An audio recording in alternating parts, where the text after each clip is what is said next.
Ang init ng aspalto sa expressway kinahapunan ay tila gumagapang papasok sa aircon ng sasakyan na nagtatrabaho ng husto. Mahigpit na hawak ni Kirana ang manibela, gamit ang dalawang kamay. Namumuti ang kanyang mga buko. Hindi niya matandaan kung kailan huli siyang nakapagmaneho, nang relax kung kasama niya si Ben at Aling Nena, ang kanyang asawa at biyenan. Sa iisang sasakyan, ang sasakyang ito na binili niya gamit ang kanyang year-end bonus. 2 taon na, ang nakakaraan ay tila masikip kaysa dati. Puno ng mga salitang hindi nasambit at tensyon na nakabitin tulad ng isang bagyo. Papauwi na sila mula sa Batangas, matapos dumalo sa kasal ng pinsan ng anak ni Aling Nena. 3 araw, na tila 3 taon para kay Kirana. 3 araw na puno ng pekeng ngiti na sumasagot sa mga tanong tungkol sa trabaho at mga bata habang pinaglilingkuran ang kanyang asawa at biyenan. Tila siya ay isang personal assistant at hindi isang miyembro ng pamilya. Ang init sa likod. Baka hinaan mo pa ang aircon. Binasag ni Aling Nena ang katahimikan. Ang tono niya, gaya ng dati, ay hindi pakiusap, kundi isang banayad na utos. Hindi sumagot si Kirana. Inabot lang ang kamay at pinaikot ng bahagya ang knob ng aircon. Agad na naramdaman ang mas malakas na bugso ng malamig na hangin. Sinilip niya ang rearview mirror. Nakita ang refleksyon ng mukha ng kanyang biyenan na nagpapaypay ng leeg gamit ang isang abaniko. Nagawa sa yantok, pasalubong mula sa kasal kahapon. Isang mukha na laging mukhang hindi nasisiyahan. Huwag ka kasing tensyonado magmaneho. Relax ka lang. Baka maaksidente tayo. Ngayon, si Ben ang nagsalita mula sa passenger seat sa tabi niya. Kakagising lang niya. Naguunat ng tamad habang humihikab ng malaki. Walang pakialam sa kanyang asawa na nagmamaneho. Nang walang tigil sa loob ng halos 3 oras. Humugot ng malalim na hininga si Kirana. Sinubukang hanapin ang natitirang pasensya na marahil ay nakatago pa sa sulok ng kanyang puso. Hindi ako tensyonado, Ben. Focused lang ako. Focused ka nga. Pero wag namang nakabusangot ang mukha mo. Para kang may utang. Madali niyang tugon habang kinukuha ang kanyang cellphone upang maglaro ng game. Ang tunog ng putukan at pagsabog mula sa online game ay nagsimulang pumuno sa loob ng sasakyan na nakikipag-agawan sa ingay ng gulong sa aspalto. Tumahimik si Kirana. Walang saysay na sumagot. Ang bawat sagot ay ituturing na pagtutol, at ang bawat pagtutol ay magsisimula ng mas mahabang pagtatalo. Alam na niya ang daloy. Siya ang sisihin dahil sa pagiging isang asawa na hindi masunurin, mapaghimagsik, at hindi gumagalang sa asawa. Nakakatawa dahil ang buong buhay ng kanyang asawa ngayon ay sinusuportahan ng kanyang pagsisikap. Nagtanong si Inday kanina. Alam mo ba? Nagsalita muli si Aling Nena. Alam na alam ni Kirana kung saan patungo ang usapan. Si Inday ay ang pinsan na ikinasal lang ang anak. Tinatanong niya kung kailan ka naman magbibigay ng apo kay Aling Nena. Litong-lito si Aling Nena kung ano ang isasagot. Nananatili si Kirana na tahimik. Nakatingin ng diretso sa kalsada na tila walang katapusan. Ilang beses ka na bang nagpatingin sa doktor? Baka naman masyado kang pagod sa trabaho. Kaya hindi ka nagbubuntis. Dapat ang babae nasa bahay lang, nag-aalaga ng asawa, nag-aalaga ng anak. Hindi inuubos ang oras sa trabaho, mula umaga hanggang gabi. Patuloy ni Aling Nena. Lalo pang tumalas ang tono niya. Oo, pakinggan mo yan, nanay. Tama si nanay. Siguro kailangan mo nang huminto sa trabaho. Para ako na lang ang maghanap buhay. Sagot ni Ben. Nakatutok pa rin ang kanyang mga mata sa screen ng cellphone. Halos matawa si Kirana sa narinig niyang pangungusap. Isang mapait at masakit na tawa. Si Ben ang maghahanap buhay. Ang kanyang asawa ay halos 5 taon nang walang trabaho. Matapos siyang tanggalin sa kanyang huling trabaho, hindi na siya naging seryoso sa paghahanap ng bagong trabaho. Palagi siyang may dahilan. Hindi tugma ang posisyon sa kanyang interes. Masyadong maliit ang sweldo. Mukhang masungit ang boss. Masyadong malayo ang lokasyon. Habang lumilipas ang panahon, lahat ng bayarin, hulog sa bahay, gastos sa pagkain, maging ang pera sa sigarilyo, at internet data ni Ben, lahat ay nagmumula sa account ni Kirana. Mahal ang buhay ngayon, Ben. Kung hihinto ako sa trabaho, ano ang kakainin natin? Tanong ni Kirana. Mababa at kontrolado ang kanyang boses. Trabaho yan ng asawa. Bilang asawa, tungkulin mong sumuporta at magdasal. Huwag kang pesimista. May nag-aayos ng biyaya. Sagot ni Ben sa tonong parang nagtuturo. Tila isa siyang mahusay na motivator. Hindi isang lalaking kahit pambili lang ng kape sa rest area kanina, ay humingi pa ng pera sa kanyang asawa. Tama yan. Tsaka, anong silbi ng maraming pera? Malaking bahay? Magandang kotse? Kung tuyo naman ang matris. Ang mga salita ni Aling Nena ay tumusok ng direkta sa puso ni Kirana. Napakatalim, napakawalang awa. Kumalat ang sakit sa buong katawan niya. Pakiramdam niya ay nahihirapan siyang huminga. Sa loob ng maraming taon, nilunok niya ang lahat ng insulto. Akala niya ay bahagi iyon ng kanyang tungkulin. Akala niya ay isang pagsubok sa pasensya sa pag-aasawa. Ngunit ngayon, sa KM82 ng NLEX, may nabasag sa loob niya. Ang basag-basag na baso ng kanyang pasensya ay tuluyang nagkalat. Tila naramdaman ni Ben ang pagbabago ng atmosfera sa loob ng sasakyan. Kaya ibinaba niya ang kanyang cellphone. Tumingin siya kay Kirana. Bakit ka tahimik? Tama lang ang sinabi ni nanay, di ba? Lahat yan para sa ikabubuti mo. Bilang asawa, gusto ko lang ang pinakamabuti para sa'yo. Kung kailangan mong mag-resign ka. Ayoko ng asawang baog na puro karera lang ang inaatupag. Baog?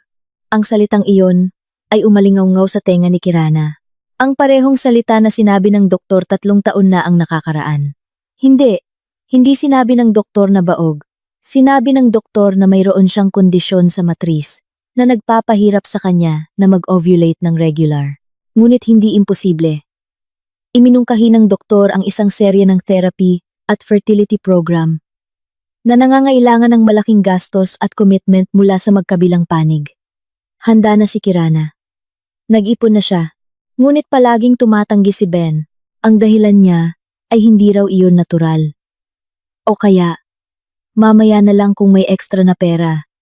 Gayong kalalabas lang niya ng pera para sa pinakabagong game console. Naging malinaw ang lahat para kay Kirana. Hindi ito tungkol sa anak. Hindi ito tungkol sa tungkulin. Ito ay tungkol sa kapangyarihan. Gusto nilang huminto siya sa trabaho upang mawalan siya ng kontrol sa pinansyal. Upang lubos siyang umasa kay Ben. Upang siya ay maging mahina at maapakan nila ayon sa gusto nila. Ako ang ulo ng pamilya, kaya kailangan mong sumunod sa akin. Patuloy ni Ben. Tumataas ang kanyang boses. Kung sinabi kong huminto ka sa trabaho, hihinto ka. Huwag kang pasaway. Sawang-sawa na ako sa pagiging independent mo. Sumagot si Aling Nena sa likod. Ang anak kong lalaki ay napakapasensyoso sa asawang tulad mo. Kung ibang lalaki yan, matagal ka nang pinaanul at doon na ang rurok ng pangungusap, ang nag-trigger ng lahat ng pagsabog. Tinitigan ni Ben si Kirana na namumula ang mukha. O baka naman ayaw mo na talaga sa akin? Kung hindi mo na kaya, ipaanul mo na lang ako. Ibigay mo na ang annulment ngayon na. Sawang-sawa na ako. Katahimikan. Ang tunog ng game mula sa cellphone ni Ben na nakalagay sa dashboard ang tanging tunog sa loob ng sasakyan. Naramdaman ni Kirana na huminto ang pagdaloy ng dugo sa kanya sandali bago ito bumugso ng malakas sa buong katawan niya. Naramdaman niya ang kakaibang pagyanig. Isang bagong enerhiya na malamig at matalim. Tumingin siya kay Ben. Sa unang pagkakataon sa loob ng maraming taon, tinitigan niya ang kanyang asawa ng diretso sa mata. Hindi ng pagmamakaawa o pagsuko, kundi ng isang nakakatakot na blanko na tingin. Sigurado ka, bulong ni Kirana. Magaspang ang kanyang boses. Si Ben, na marahil ay inakalang nagtagumpay ang kanyang pananakot, ay ngumisi. Oo naman, sigurado ako. Bakit pa ipagpapatuloy ang kasal kung ang asawa ay pasaway? Dahan-dahang tumango si Kirana. Napakabagal. Pagkatapos ay ibinalik niya ang kanyang ulo sa harap. Nakatuon ang kanyang mga mata sa kalsada.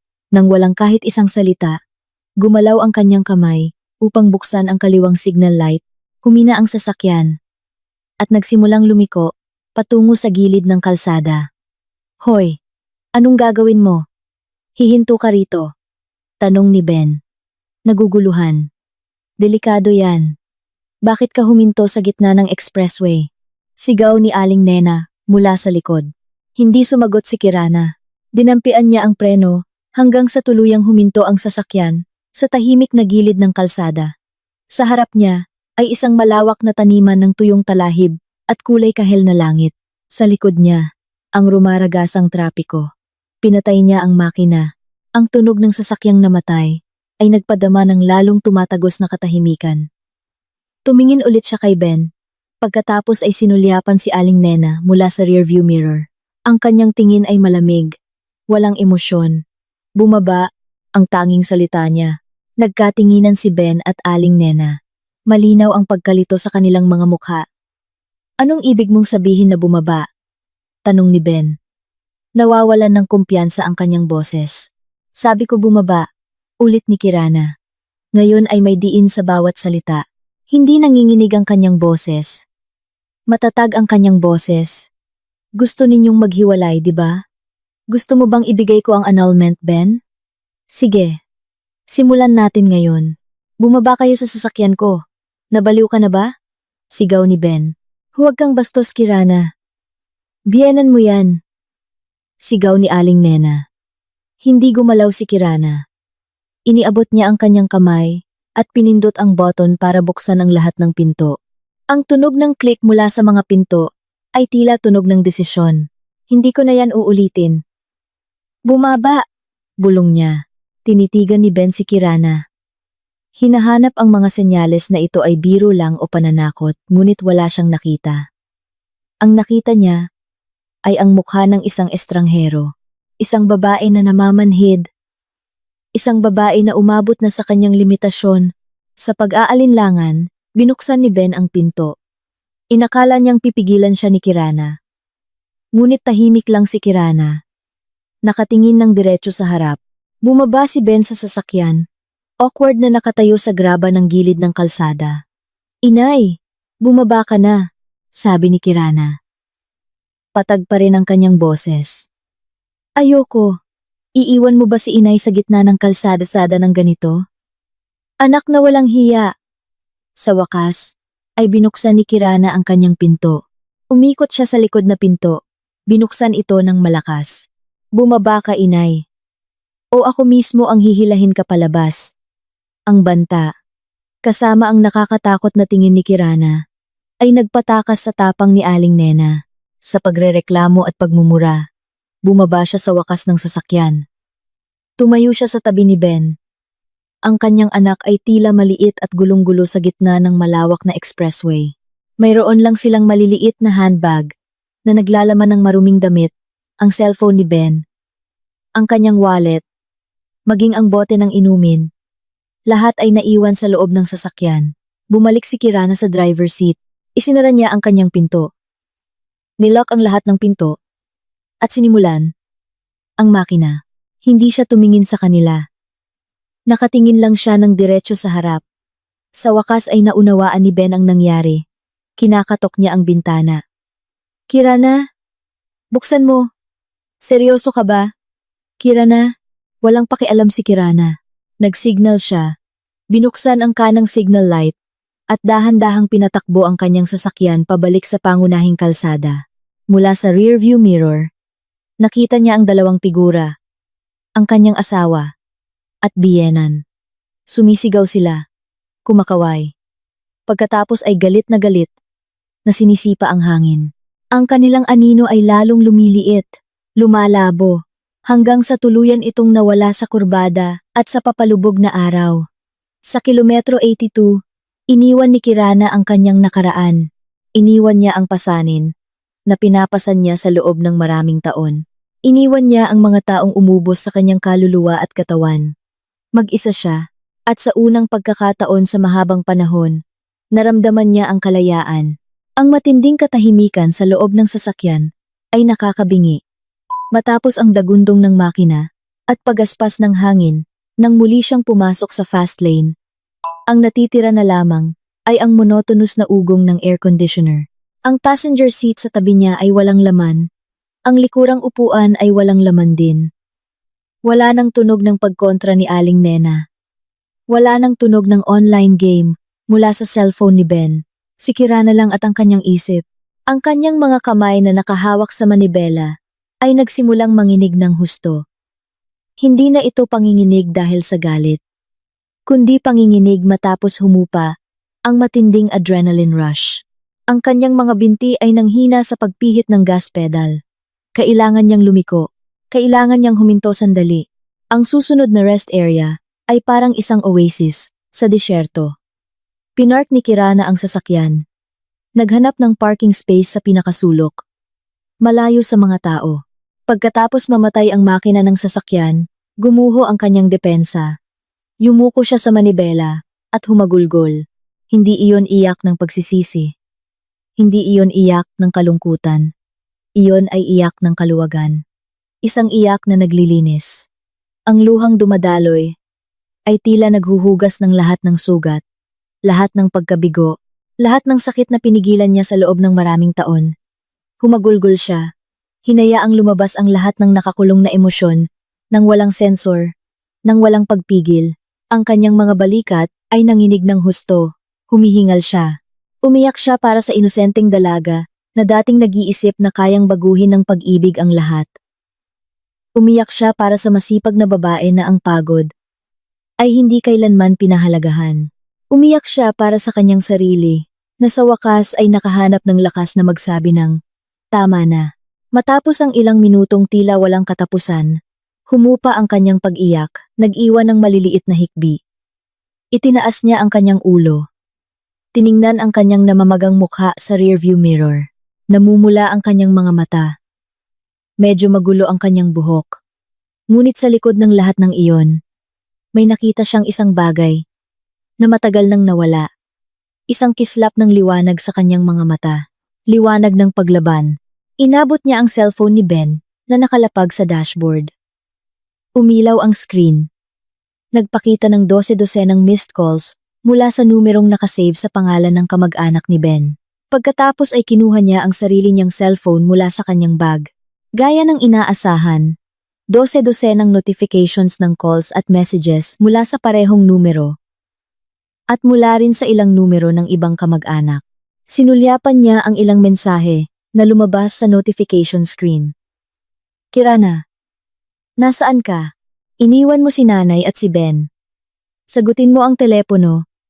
Huwag kang parang bata. Masyado ka ng sobra. Bumalik ka agad at sunduin sila." Mapangisi si Kirana. Ang bilis nilang sisihin siya. Walang nagtanong kung ano talaga ang nangyari. Walang nagtanong kung bakit niya ginawa iyon. Para sa kanya, ito na ang huling patunay na kailangan niya. Patunay na tama ang kanyang desisyon.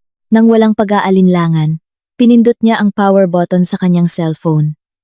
Pinindot ito hanggang sa lumabas ang option para i-off ang power. Dumilim ang screen. Binaliwala ang labas ng mundo. Sa ngayon, gusto niya lang mag-isa.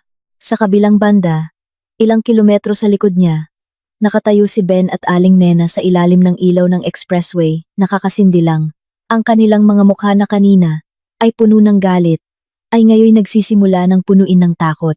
Ang ugong ng malalaking truck na dumadaan ay tila napakalapit at nagbabanta. Ang hangin sa gabi ay nagsisimula ng lumamig. "Kasalanan mo lahat ito, Nanay." Sigaw ni Ben sa kanyang ina.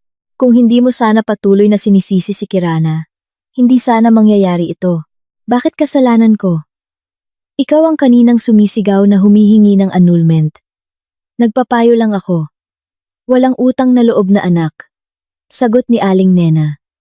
Tumataas ang kanyang boses. Nag-away sila, nagsisisihan. Hindi namamalayan kung gaano sila kahirap tingnan sa sandaling iyon. Dalawang tao na sanay sa komportableng buhay ay ngayon napadpad sa kung saan.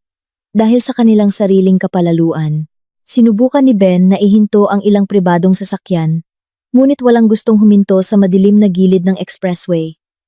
Marahil ay inakala silang mga magnanakaw. Nagsisimula ng kumalam ang kanilang mga tiyan. Ang pagkauhaw ay nagpatuyo sa kanilang mga lalamunan. Dinukot ni Ben ang kanyang bulsa, umaasang makakahanap ng ilang piraso ng pera. Wala. Nasa loob ng sasakyan ni Kirana ang kanyang wallet. Lahat ng kanyang cards, ang kanyang ID, naroon lahat. Wala talaga siyang anumang. Paano na ngayon, Ben? Hindi na kaya ni Inay tumayo. Masakit na ang binti ni Inay. Umiiyak na halos magmakaawa si Aling Nena. Ginalaw ni Ben ang kanyang buhok sa sobrang pagkadismaya. Pakiramdam niya ay napakabobo niya. Pakiramdam niya ay walang siyang magawa. Sa loob ng maraming taon, laging naroon si Kirana na maaasahan. Si Kirana ang mag-order ng taxi online. Si Kirana ang magbabayad ng pagkain. Si Kirana ang maglutas ng lahat ng problema. Ngayon ay nawala na si Kirana.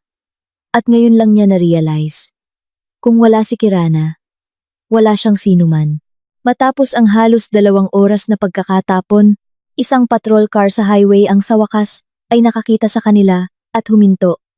Sa sobrang hiya, isinalaysay ni Ben ang kanyang binagong bersyon ng kwento. Sinabing nag-away sila at umalis na lang ang kanyang asawa. Ang mabait na opisyal ay sa wakas ay dinala sila sa pinakamalapit na toll gate. Mula doon, napilitan si Ben na tawagan ang kanyang pinsan. Nanghiram ng pera para sa pamasahe pauwi sa Maynila. Ang kanilang pag-uwi ay isang napakanakakahiyang karanasan. Samantala, nagpatuloy na sa kanyang paglalakbay si Kirana. Mas kalmado ang kanyang pakiramdam. Mas malinaw ang kanyang isip. Ang katahimikan sa loob ng sasakyan ay hindi na nakakabingi, kundi nakaka-relax. Ang katahimikan na ito ay espasyo para mag-isip, espasyo para makaramdam. Sa buong natitirang bahagi ng biyahe, ang mga alaala ay nagsimulang maglaro sa kanyang ulo, tulad ng isang lumang pelikula.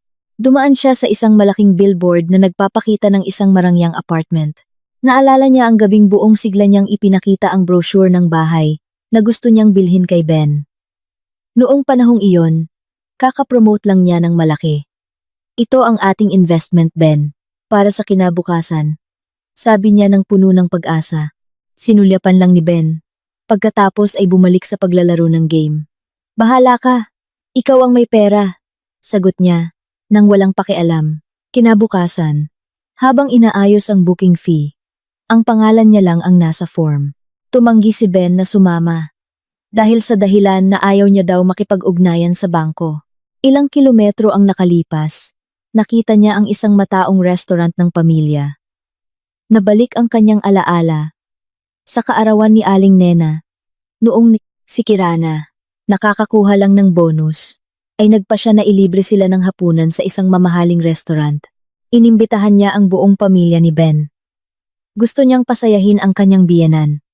Ngunit sa buong gabi, ang narinig niya lang ay mga reklamo. Bakit medyo matigas ang steak? O kulang sa tamis ang inumin? O mabagal ang serbisyo? Ang pinakamalala ay nang dumating ang bill at si Kirana ang nagbayad gamit ang kanyang credit card. Bumulong si Aling Nena sa katabi niyang kamag-anak. Sapat ang lakas para marinig ni Kirana. Ganito talaga pag may manugang na maraming pera. Sobrang yabang. Nang gabing iyon, tahimik na umiyak si Kirana sa banyo ng restaurant. Sinulyapan niya ang walang lamang passenger seat sa tabi niya, kung saan karaniwang nakaupo si Ben. Naalala niya kung gaano siya kadalas sunduin si Ben sa kapehan o sa futsal court hanggang hating gabi matapos siyang mag-overtime. Papasok si Ben sa sasakyan na may amoy pawis o sigarilyo at agad na makakatulog. Samantala, kailangan ni Kirana na lumaban sa antok para makapagmaneho pa uwi. Wala kailanman nagpasalamat. Wala kailanman nagtanong, pagod ka ba? Ang meron lang ay, bukas ng umaga. Gisingin mo ako ng medyo tanghali. Pagod na pagod ako. Ang lahat ng alaalang iyon na dating itinuring niyang maliliit na bato sa kanyang pag-aasawa, ngayon ay tila malalaking bato na pinasan niya sa kanyang likod. Ngayon lang niya na-realize kung gaano kabigat ang kanyang pasanin sa loob ng maraming taon. Nagsikap siyang bumuo ng isang bahay, ngunit siya lang ang naglagay ng mga ladrilyo. Ang iba ay nakikisilong lang, habang patuloy na nagrereklamo na kulang sa taas ang bubong o kulang sa linis ang sahig. Nang pumasok ang kanyang sasakyan sa gate ng housing complex, naramdaman niya ang kakaibang pakiramdam. Ito ang kanyang bahay. Ang bahay na binabayaran niya ang buwan ng hulog. Ang bahay na siya ang pumili ng bawat muebles. Ngunit sa loob ng maraming taon, hindi niya kailanman naramdaman na ito ay kanya. Laging may hindi nakasulat na patakaran na ginagawa ni Aling Nena tuwing siya ay nag-overnight. Laging may bakas ng katamaran ni Ben. Sa bawat sulok, ipinarada niya ang sasakyan sa garahe.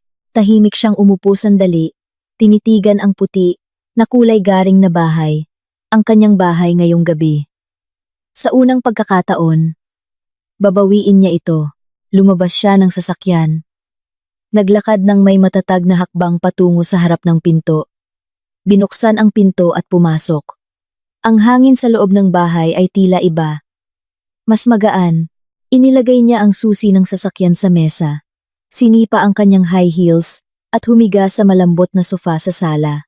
Tinitigan niya ang walang laman, puting kisame, tulad ng kanyang darating na buhay.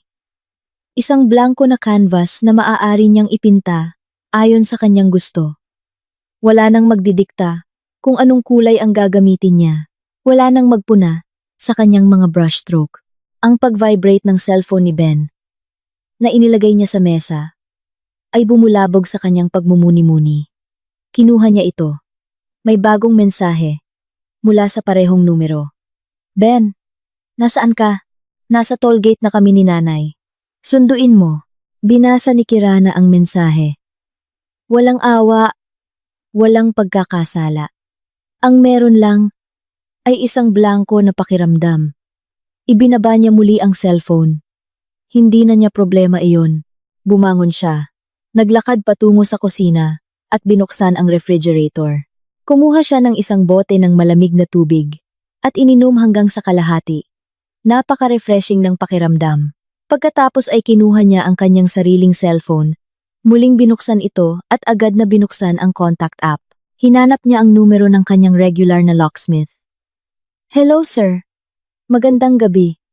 Pasensya na sa abala. Maaari po ba kayong pumunta sa Green Meadows Subdivision ngayon? Gusto ko pong palitan ang lahat ng lock sa bahay. Ang desisyon ay nagawa na. Nang gabing iyon, nang marinig ang tunog ng bagong kandado na nakakabit sa kanyang pinto, alam ni Kirana na hindi lang niya ikinulong si Ben at Aling Nena sa labas. Ikinulong din niya ang kanyang madilim na nakaraan at binuksan ang pinto para sa kanyang maliwanag na kinabukasan. Mag-isa siya sa malaking bahay na iyon. Ngunit hindi niya kailanman naramdaman na mas ligtas at mas buo. Nang gabing iyon, sa unang pagkakataon, natulog si Kirana sa gitna ng kanyang king-size bed. Hindi na siya nakakulong sa isang gilid.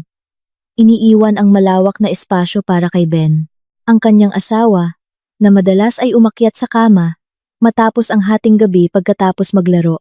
Ngayong gabi ay inunat niya ang kanyang buong katawan. Naramdaman ang lamig ng kumot sa kanyang balat. Niyakap ang unan ng malaya. Natulog siya ng mahimbing. Mas mahimbing kaysa sa kanyang tulog sa loob ng huling 5 taon, nang walang panaginip. Ang umaga ay bumati sa kanya. Hindi ng reklamo ni Ben na nahihirapang bumangon o ng pagmumura ni Aling Nena tungkol sa almusal, kundi ng mapayapang katahimikan at ng sikat ng araw na sumisikat mula sa siwang ng kurtina. Dahan-dahang binuksan ni Kirana ang kanyang mga mata.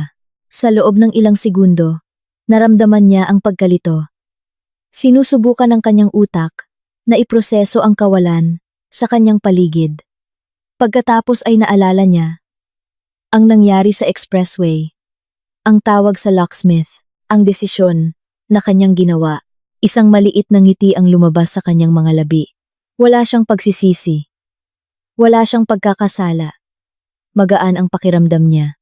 Bumangon siya sa kama at naglakad ng walang sapin sa malamig na parquet floor. Dinala siya ng kanyang mga hakbang sa harap ng isang malaki at mataas na aparador. Ang aparador na ito ay isang tahimik na saksi.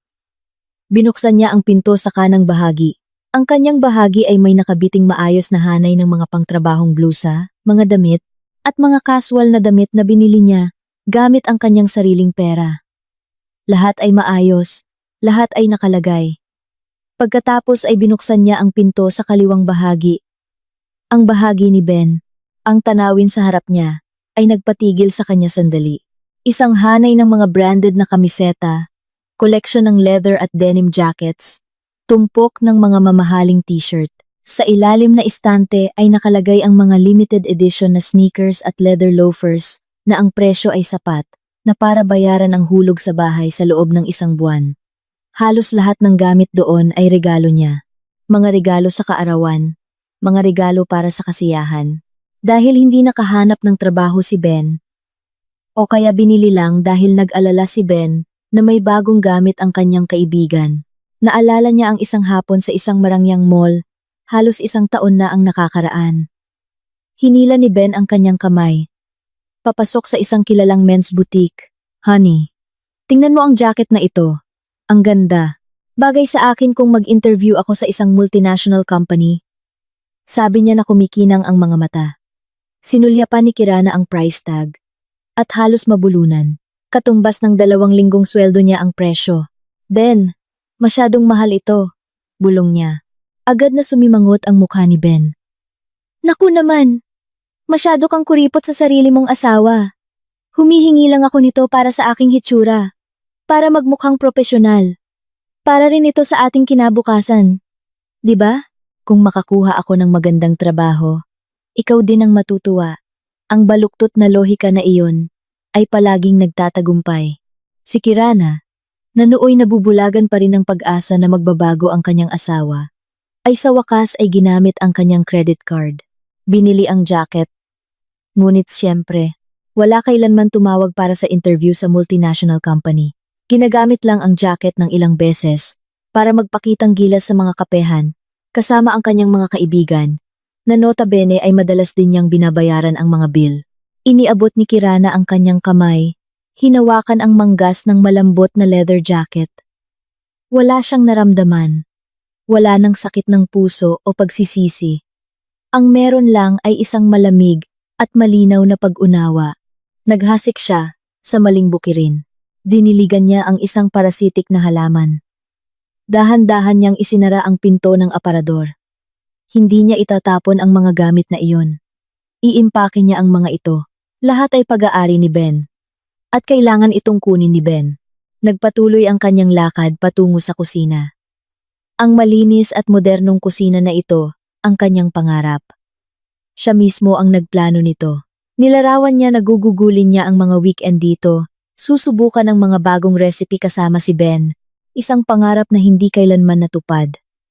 Para kay Ben, ang kusina ay teritoryo ni Kirana. Hindi siya kailanman nag-alok ng tulong. Kahit sa paghuhugas lang ng pinggan pagkatapos niyang kumain, ang mas madalas na nasa kusina ay si Aling Nena. Sa tuwing siya ay bumibisita, na maaaring tumagal ng ilang linggo. Ngunit ang kanyang pagdating ay hindi para tumulong, kundi para mag-inspeksyon. Binuksan ni Kirana ang drawer ng mga pampalasa. Lahat ay maayos na nakalagay, ayon sa alpabeto. Naalala niya ang matalas na komento ni Aling Nena. Nang una niya itong makita, para kang magbubukas ng tindahan. Lahat may label. Noong panahon ni Inay, nagluluto lang siya gamit ang pakiramdam. Kaya mas masarap ang luto ni Inay. Mas may kaluluwa. Pagkatapos ay magsisimula si Aling Nena magluto, na nangangahulugang utusan si Kirana na gawin ang lahat ng paghahanda. Mula sa pagbabalat ng sibuyas hanggang sa paglilinis ng isda. Samantala, nakaupo lang si Aling Nena sa mesa habang nagbibigay ng mga tagubilin. Pagkatapos maluto ang pagkain, buong pagmamalaki niya itong ihahain kay Ben. Ito, anak. Luto ni Inay. Kumain ka ng marami. Siguradong na-miss mo ang luto sa bahay, di ba? Ang luto ng mga asawa ngayon, wala na kasing sarap nito. Kakain si Ben ng marami. Pupurihin ang kanyang ina ng labis. Nang hindi man lang sumusulyap kay Kirana, napagod at pinagpapawisan sa sulok ng kusina. Naglilinis ng lahat ng kalat na iniwan ng kanyang biyenan. Kumuha si Kirana ng isang maliit na kaldero. Nilagyan ng tubig at inilagay sa kalan. Binuksan niya ang cabinet at nakita ang isang pakete ng instant noodles. Ilang buwan na siyang hindi kumakain nito. Tinuturing ni na Ben at Aling Nena itong hindi malusog na pagkain ng mahihirap. Nakakatawa, dahil wala silang ni isang sentimos na naiambag para bumili ng malusog na pagkain na palagi nilang hinihingi. Habang naghihintay na kumulo ang tubig, sumandal siya sa kusina. Ang kanyang mga mata ay nakatingin sa isang digital photo frame sa ibabaw ng refrigerator. Ang larawan ay nagpapakita ng slideshow ng kanilang mga alaala. May larawan ng kanilang kasal. Mukhang napakasaya ni Kirana. Ang kanyang mga mata ay nagpapakita ng pag-ibig at pag-asa. Ngumiti ng malaki si Ben sa tabi niya. Mukhang matikas at may pangako. Sino ang mag-aakala na sa likod ng ngiti na iyon ay nakatago ang katamaran at malaking pakiramdam ng karapatan. Pagkatapos ay lumabas ang larawan ng kanilang bakasyon sa Palawan. 3 taon na ang nakakaraan. Ang bakasyong iyon ay ganap na binayaran mula sa bonus ni Kirana.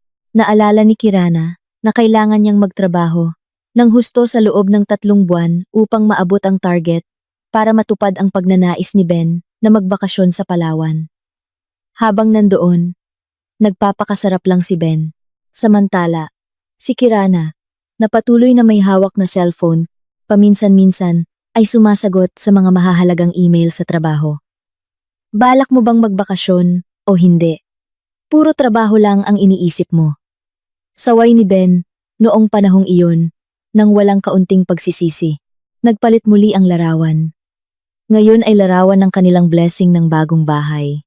Ang bahay na ito, sa larawan, si Kirana at Ben ay nakatayo sa pagitan ng kanilang mga magulang. Ang ama at ina ni Kirana ay ngumiti ng may pagmamalaki. Samantala, si Aling Nena, bagaman nakangiti sa kamera, ay mahigpit na humawak sa braso ni Ben, na tila gustong ipaalam na ang bahay na iyon ay pag-aari ng kanyang anak, hindi ng kanyang manugang. Matapos ang okasyon, nang makauwi na ang lahat ng bisita, hinila ni Aling Nena si Kirana sa isang tabi. Ito, gusto ni Inay magbigay ng payo. Ngayon ay may sarili na kayong bahay. Tandaan, pag-aari ni Ben ang bahay na ito. Nakikitira ka lang dito sa iyong asawa. Kaya kailangan mong maging matalino sa paglilingkod sa iyong asawa. Huwag mong hayaang dahil abala ka sa trabaho. Ang bahay ay hindi naaalagaan. At ang iyong asawa ay hindi masaya. Si Kirana, na nooy sinusubukan pa ring maging isang mabuting manugang, ay tumango lang at ngumiti ng mapait.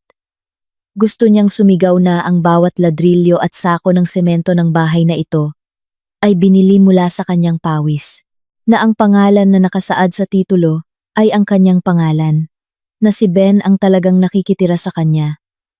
Ngunit pinigilan niya ang lahat ng iyon para mapanatili ang pagkakaisa.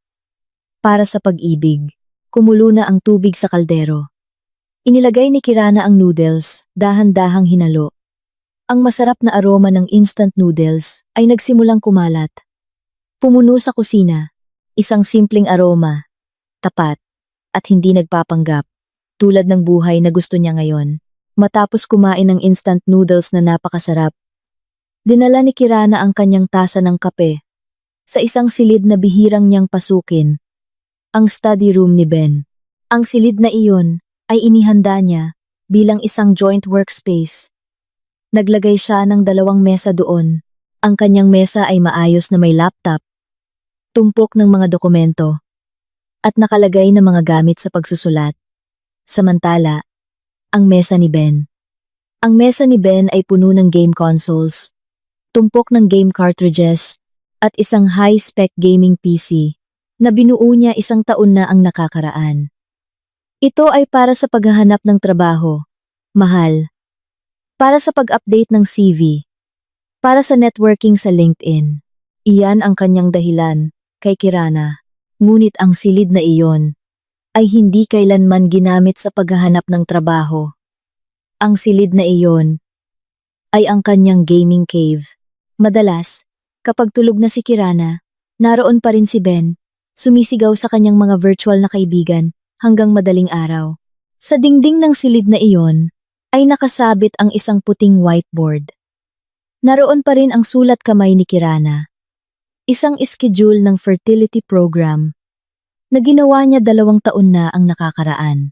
Schedule ng konsultasyon sa doktor, schedule ng pag-inom ng bitamina, fertility window. Lahat ay isinulat niya ng maayos at puno ng pag-asa. Nabalik ang kanyang alaala sa araw na nawala ang kanyang pag-asa. Sa malamig na konsultasyon room ng OB-GYN, matityagang ipinaliwanag ng doktor ang kanyang kondisyon. Ang PCOS na nagpapahirap sa kanyang mag-ovulate ng regular. Hindi ibig sabihin na hindi ka maaaring magbuntis, ngunit nangangailangan ito ng dagdag na pagsisikap. Mayroong ilang opsyon sa therapy, at ang pinakamahalaga ay ang buong suporta ng asawa, sabi ng doktor habang nakatingin kay Ben. Mahigpit na hinawakan ni Kirana ang kamay ni Ben. Naghahanap ng lakas, ngunit malamig at passive ang kamay ni Ben. Sa pag-uwi, hindi gaanong nagsalita si Ben. Pagdating nila sa bahay, nang subukan ni Kirana na pag-usapan muli ito, sumabog si Ben. Inaasahan ko na, dahil ito sa sobrang pagod mo sa trabaho, masyado kang ambisyosa. Mas pinahahalagahan mo ang karera mo kaysa sa sarili mong kalusugan. Ngayon, tingnan mo, ganito ang nangyari. Walang nakakapag-aliw na salita, walang yakap. Ang meron lang ay akusasyon. Binabaliktad ni Ben ang medical facts upang maging kasalanan ni Kirana. Ginawa niyang sandata ang kondisyon ni Kirana upang salakayin ang kanyang ambisyon. Isang bagay na matagal nang pinagmumulan ng kanyang kapansanan sa kanyang mahina na ego. Mula ng araw na iyon, hindi na kailanman nag-abalang pag-usapan ni Ben ang fertility program. Sa tuwing susubukan ni Kirana, ililihis niya ang usapan o sasabihin, hayaan mo na, ipaubaya na lang. Kung swerte, darating din yan. Nakatayo sa silid na iyon ngayon, tinitigan ang whiteboard na naging monumento ng kanyang nawawalang pag-asa. Hindi na nakaramdam ng sakit si Kirana. Nakaramdam siya ng kaluwagan. Nagpapasalamat siya na wala siyang anak mula sa isang lalaking tulad ni Ben. Hindi niya maiisip na magpalaki ng isang anak sa isang toxic na kapaligiran. Sa isang ama na hindi maging isang huwaran. Kinuha niya ang pambura. At sa isang matatag na galaw, ay nilinis ang lahat ng nakasulat sa board. Hanggang sa ito ay luminis. Walang laman. Puti. Tulad ng kanyang kinabukasan. Ginugol niya ang natitirang bahagi ng araw sa paggawa ng mga bagay na gusto niya. Nagpatugtog siya ng classical music sa medyo malakas na volume. Binuksan niya ang lahat ng bintana. Hinayaang pumasok ang sariwang hangin. Diniligan niya ang mga halaman sa terrace na nagsisimula ng malanta. Naramdaman niya na ang bawat sulok ng bahay na ito ay nagiging kanya muli. Ang mga dingding na dating tila nang iinis sa kanya, nang masasakit na alaala, ngayon ay tila bumubulong, na nagbibigay sa kanya ng lakas. Ito ang kanyang teritoryo. At siya ang nag-iisang reyna dito. Alam niyang darating sila sandali. Siguradong susulpot si Ben at Aling Nena sa kanyang pinto. Ngunit hindi siya natatakot. Sa unang pagkakataon, handa siyang harapin sila ng walang luha, ng walang pag-aalinlangan, tanging sa katotohanan. Pagsapit ng hapon, bandang alas 5, isang online taxi ang huminto sa harap ng gate ng bahay ni Kirana. Bumukas ang likurang pinto at lumabas si Ben na sinundan ni Aling Nena. Malayo sa maganda ang kanilang itsura. Gulo-gulo ang buhok ni Ben. Ang suot niyang kamiseta kahapon ay lukot at marumi. Mukhang pagod na pagod ang mukha ni Aling Nena. Ngunit ang kanyang mga mata ay nagpapahiwatig pa rin ng galit na nagniningas. Nagmamadali silang naglakad patungo sa harap ng pinto. Si Ben, sa lahat ng natitira niyang kayabangan, ay hindi nag-abala na pindutin ang doorbell.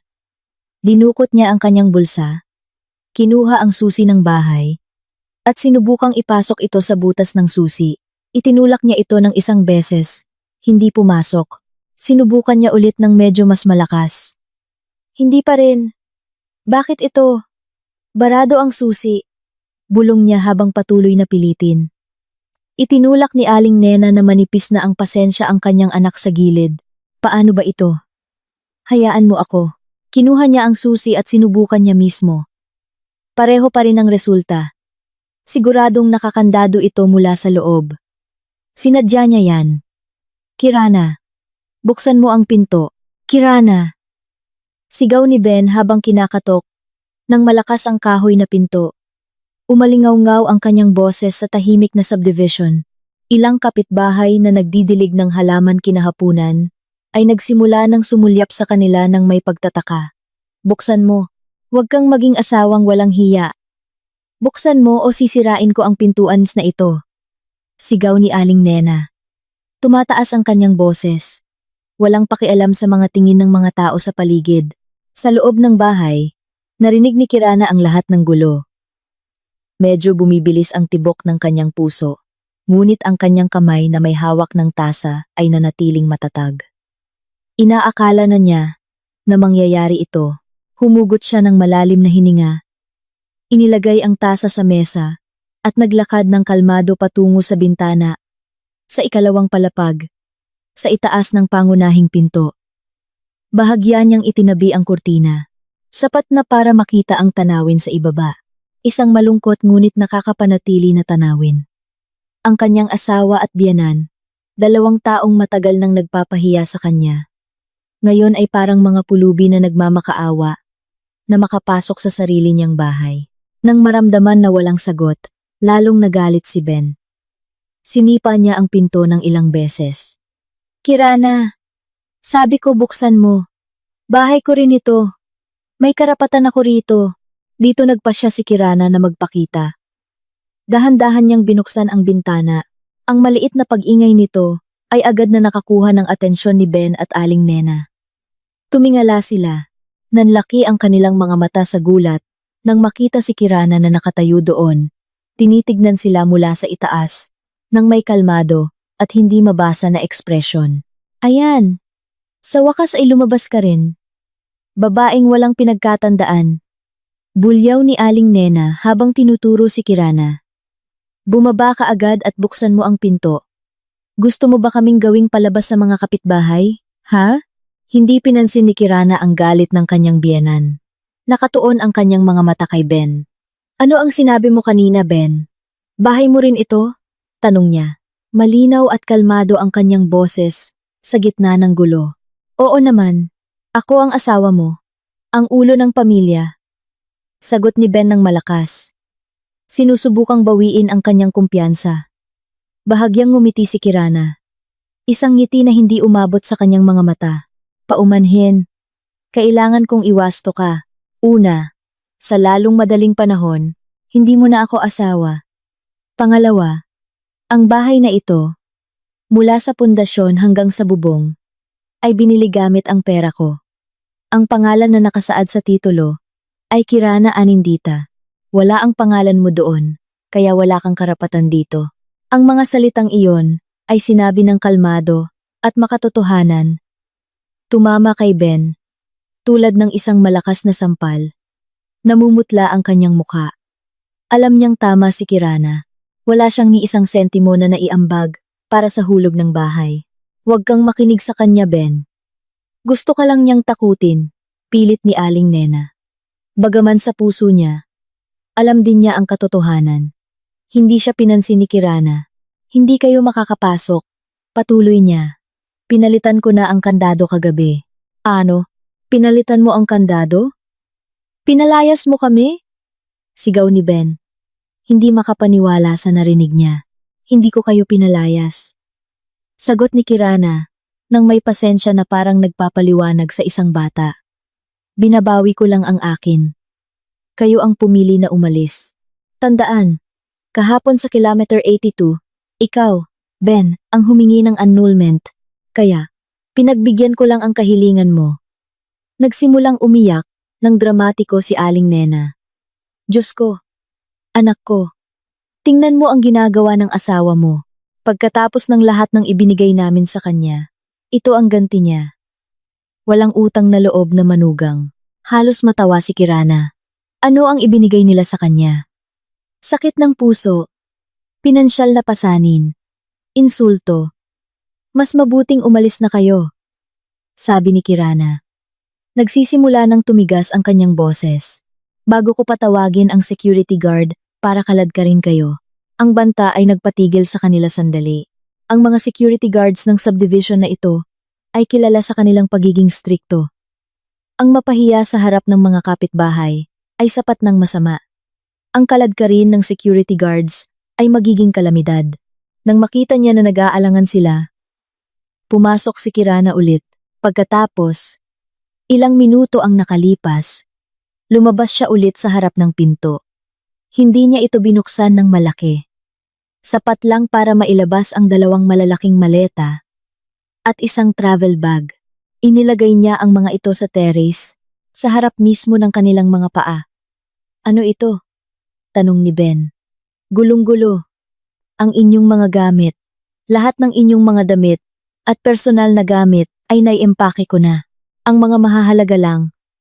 Ang natitira ay maaaring kunin sa pamamagitan ng aking abogado. Paliwanag ni Kirana. Ang gawaing iyon, ang pag-empake ng kanilang mga gamit, ay ang huling dagok. Iyon ang konkretong patunay na hindi na ito pananakot. Ito na ang katapusan. Tinitigan ni Ben ang mga maleta, pagkatapos ay tinitigan ang malamig na mukha ni Kirana. Lahat ng natitira niyang galit ay tila nawala. Napalitan ng isang malamig na takot. Kirana, pakiusap. Huwag ganito. Lumambot ang kanyang boses, naging pagmamakaawa. Maaari natin itong pag-usapan ng maayos. Humihingi ako ng tawad. Emosyonal lang ako kahapon. Huli na para humingi ng tawad, Ben. Sagot ni Kirana. Ang emosyon mo kahapon ay nagpakita lang ng kung ano talaga ang nasa puso mo sa loob ng maraming taon. Sinubukan ni Ben na hawakan ang kamay ni Kirana. Ngunit umatras si Kirana ng isang hakbang.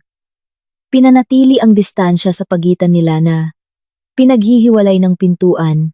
At para masiguro na hindi mo na ako maaabala, sabi ni Kirana habang kinukuha ang kanyang cellphone.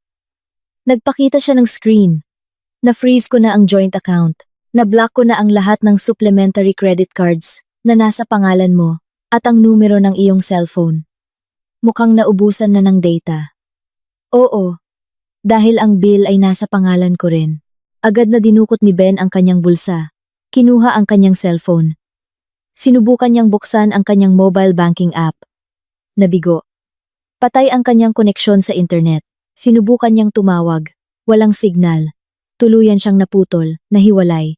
Malakas ang suntok na iyon. Ang kanyang mukha ay nagbago mula sa takot tungo sa pagkabigo. Tinitigan niya si Kirana ng may pagmamakaawa. Ano ang dapat kong gawin? Sa unang pagkakataon, naramdaman ni Kirana ang kaunting panginginig sa kanyang puso. Hindi awa, kundi ang natitira mula sa babae na dating nagmamahal sa kanya. Humugot siya ng hininga at muling pinatigas ang kanyang puso. Hindi na iyon ang problema ko, Ben. Matanda ka na. Ulo ka ng pamilya, di ba? Ikaw mismo ang mag-isip ng solusyon. Sa sinabing iyon, isinara ni Kirana ang pinto. Hindi niya ito isinara ng padabog. Isinara niya ito ng dahan-dahan at matatag. Ang tunog ng susi na pinilipit mula sa loob ay tila tunog ng isang huling desisyon. Sa labas, nakatayo lang sina Ben at Aling Nena. Nang hindi gumagalaw, napahiya, pinalayas, at naputol sa lahat ng pinagkukunan ng yaman. Napapaligiran sila ng mga maleta na puno ng kanilang mga gamit.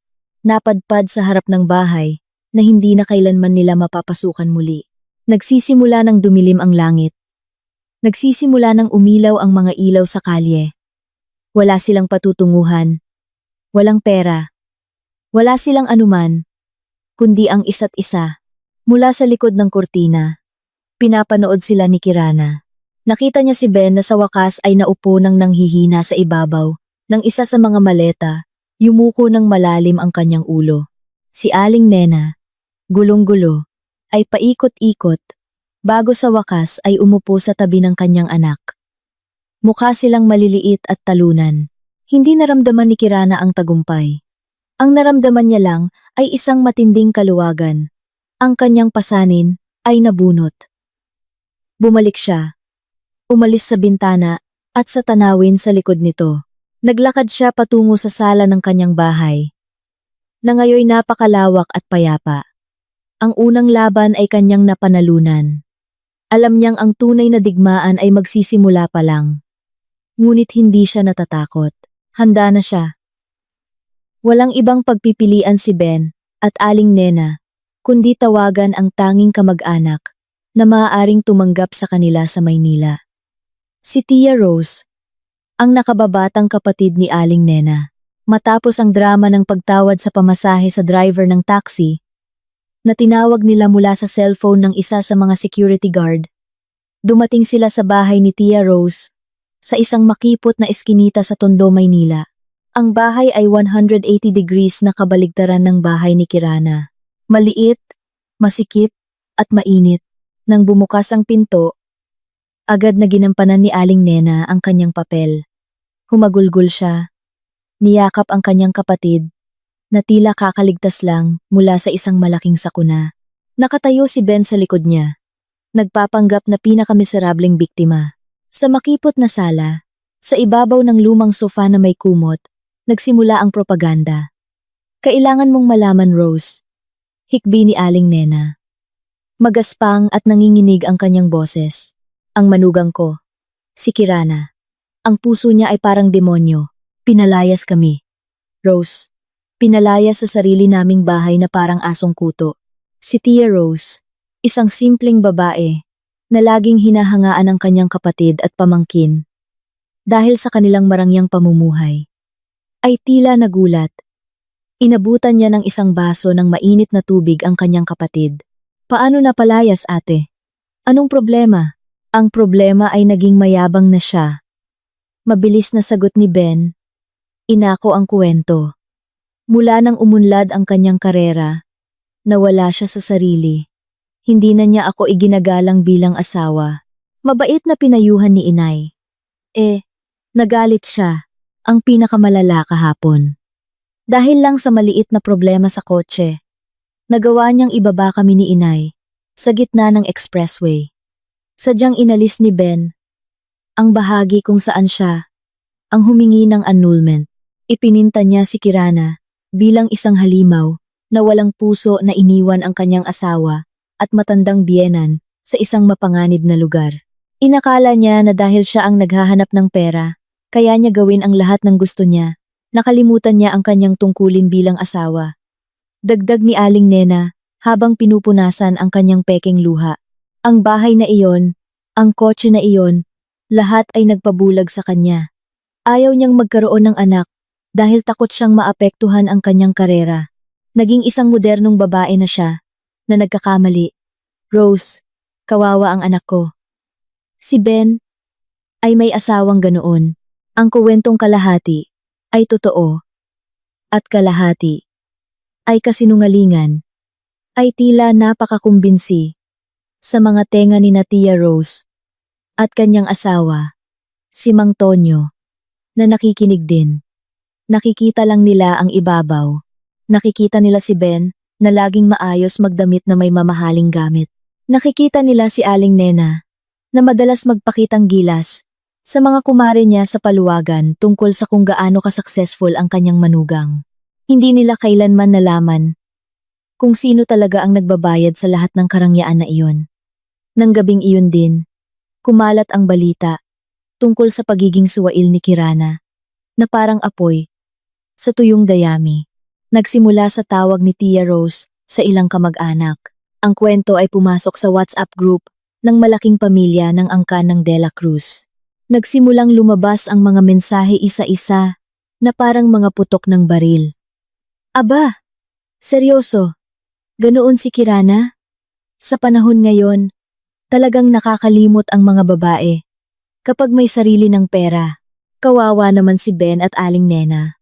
Dapat ay nagpapasalamat si Kirana na may asawa siyang pasensyoso tulad ni Ben. Walang pinag-aralan. Ang biyenan ay parang sarili mong magulang, si Kirana. Nakatatapos lang maligo at nagpapahinga na sana, ay nakaramdam ng walang tigil na pag-vibrate ng kanyang cellphone. Sinulyapan niya ang screen, dose-dosenang notification mula sa group chat ng pamilya na matagal na niyang hindi binubuksan. Dahil sa pagka-curious, Binuksan niya ang app at doon niya nakita ang pagpatay sa kanyang pagkatao ay nagaganap sa digital. Binasa niya ang bawat mensahe na may kakaibang pakiramdam na hindi na nasasaktan. Nakaramdam lang siya ng pagod. Napakadali para sa mga taong ito. Nahusgahan siya nang hindi naririnig ang kanyang kuwento. Napakabilis nilang kumampi sa pinakadramatikong salaysay. Hindi nagtagal. Isang tawag ang pumasok mula kay Tito Oscar, ang nakatatandang kapatid ng kanyang ama, ang pinakarespetadong matanda sa pamilya. Humugot ng mahabang hininga si Kirana bago sumagot. Hello po, Tito. Magandang araw, Kirana. Narinig ni Tito ang masamang balita mula kay Rose. Totoo bang pinalayas mo si Ben at ang kanyang ina sa bahay? Mabigat at mapilit ang boses sa kabilang linya. Hindi ko po sila pinalayas, Tito. Hiningi ko lang po sa kanila. Nalisanin ang bahay ko. Sagot ni Kirana. Maingat na pinipili ang kanyang mga salita. At ano ang pagkakaiba? Bahay ninyo yan pareho. Kung may problema ang mag-asawa, ayusin ng maayos. Huwag magpapalayas ng ganito. Isang kahihiyan yan. Kahihiyan sa malaking pamilya. Tito, masyado ng komplikado ang problemang ito para ayusin ng maayos, sabi ni Kirana. Kalmado pa rin ang kanyang boses. Walang problema na hindi kayang ayusin. Bilang asawa, dapat ay mas maging mapagbigay ka. Hinaan mo ang iyong ego, humingi ka ng tawad sa iyong asawa. Sunduin mo siya at ang kanyang ina. Huwag mong palakihin ang problema. Kawawa sila ngayon. Nakikitira sa maliit na bahay ni Rose. Tumahimik si Kirana sandali. Inilarawan niya ang kanyang sarili na ginagawa iyon. Sinundo sila. Dinala sila pabalik sa bahay. At ang lahat ay babalik sa dati. Babalik siya sa pagiging gatasan, pagiging alipin, pagiging target ng mga insulto. Naramdaman niya ang pagsusuka sa tiyan niya sa pag-iisip nito. Hindi ko po kaya, Tito. Final na ang desisyon ko. Matatag niyang sagot. Kirana, huwag kang matigas ang ulo. Gusto mo bang maging balo? Gusto mong pag-usapan ka ng mga tao, pag-isipan mong mabuti. Tumataas ang boses ni Tito Oscar. Salamat po sa payo, Tito. Pero buhay ko po ito. Ako po ang nagdadala. Alam ko po ang pinakamabuti para sa akin. Sige po. Salamat. Binaba ni Kirana ang telepono.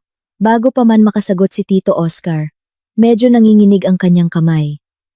Ang lumaban sa agos ng malaking pamilya ay nangangailangan ng napakalaking lakas.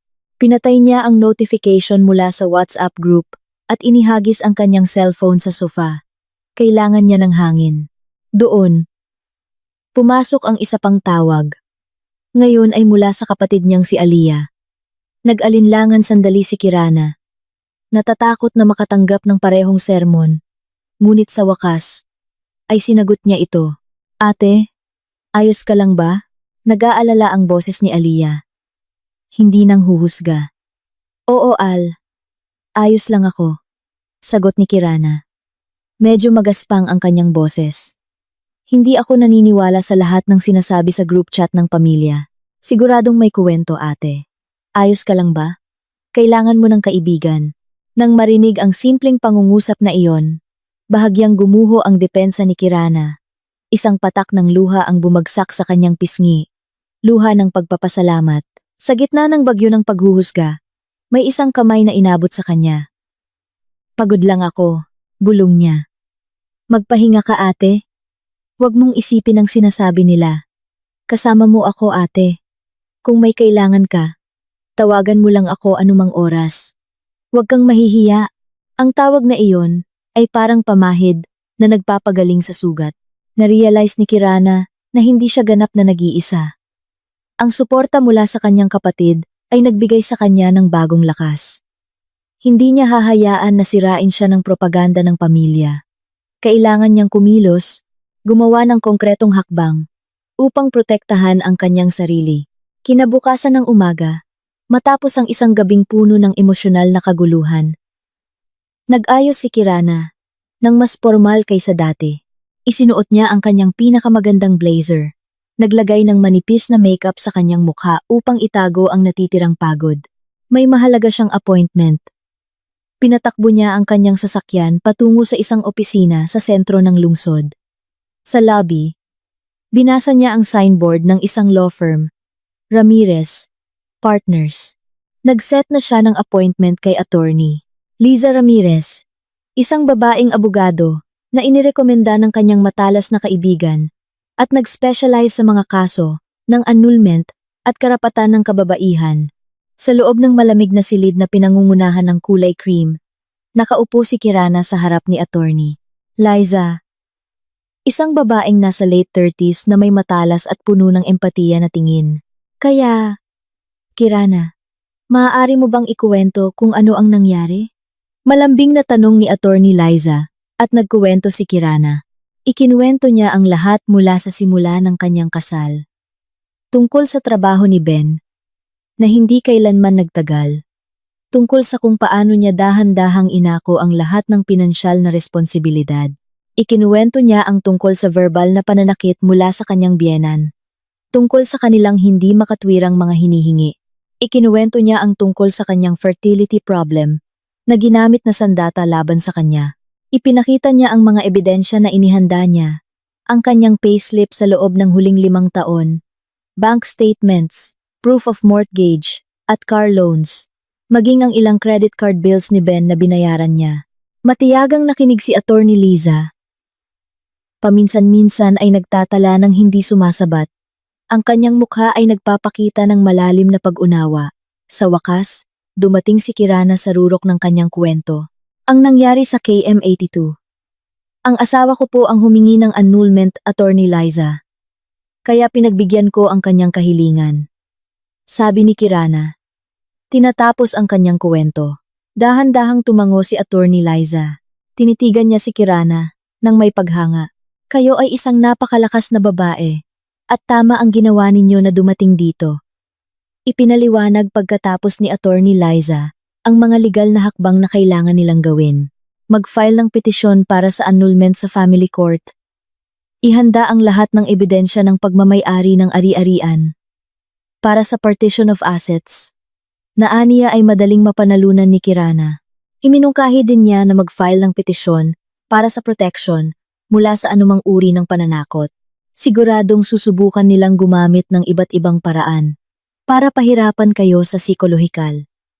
Sa pamamagitan ng pamilya, baka pati sa mga kaibigan. Kailangan ninyong maging matatag.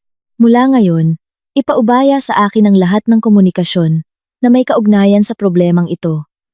Huwag ninyo silang direktang harapin. Payo ni attorney Liza. Paglabas niya ng law office, naramdaman ni Kirana na nabawasan ng pasanin sa kanyang balikat. Hindi na siya nag-iisa. Sa kanyang pakikipaglaban, ngayon ay may legal siyang kalasag. Mayroon siyang bala sa anyo ng mga katotohanan at ebidensya. Ang murang propaganda mula sa pamilya ng kanyang asawa ay hindi na magiging epektibo laban sa kanya. Ibinigay niya ang power of attorney kay attorney Liza. Binibigyan siya ng buong autoridad na kumatawan sa kanya. Ang laban ay marahil nagsisimula pa lang. Ngunit mayroon na siyang matalinong general sa kanyang panig at iyon ay sapat na.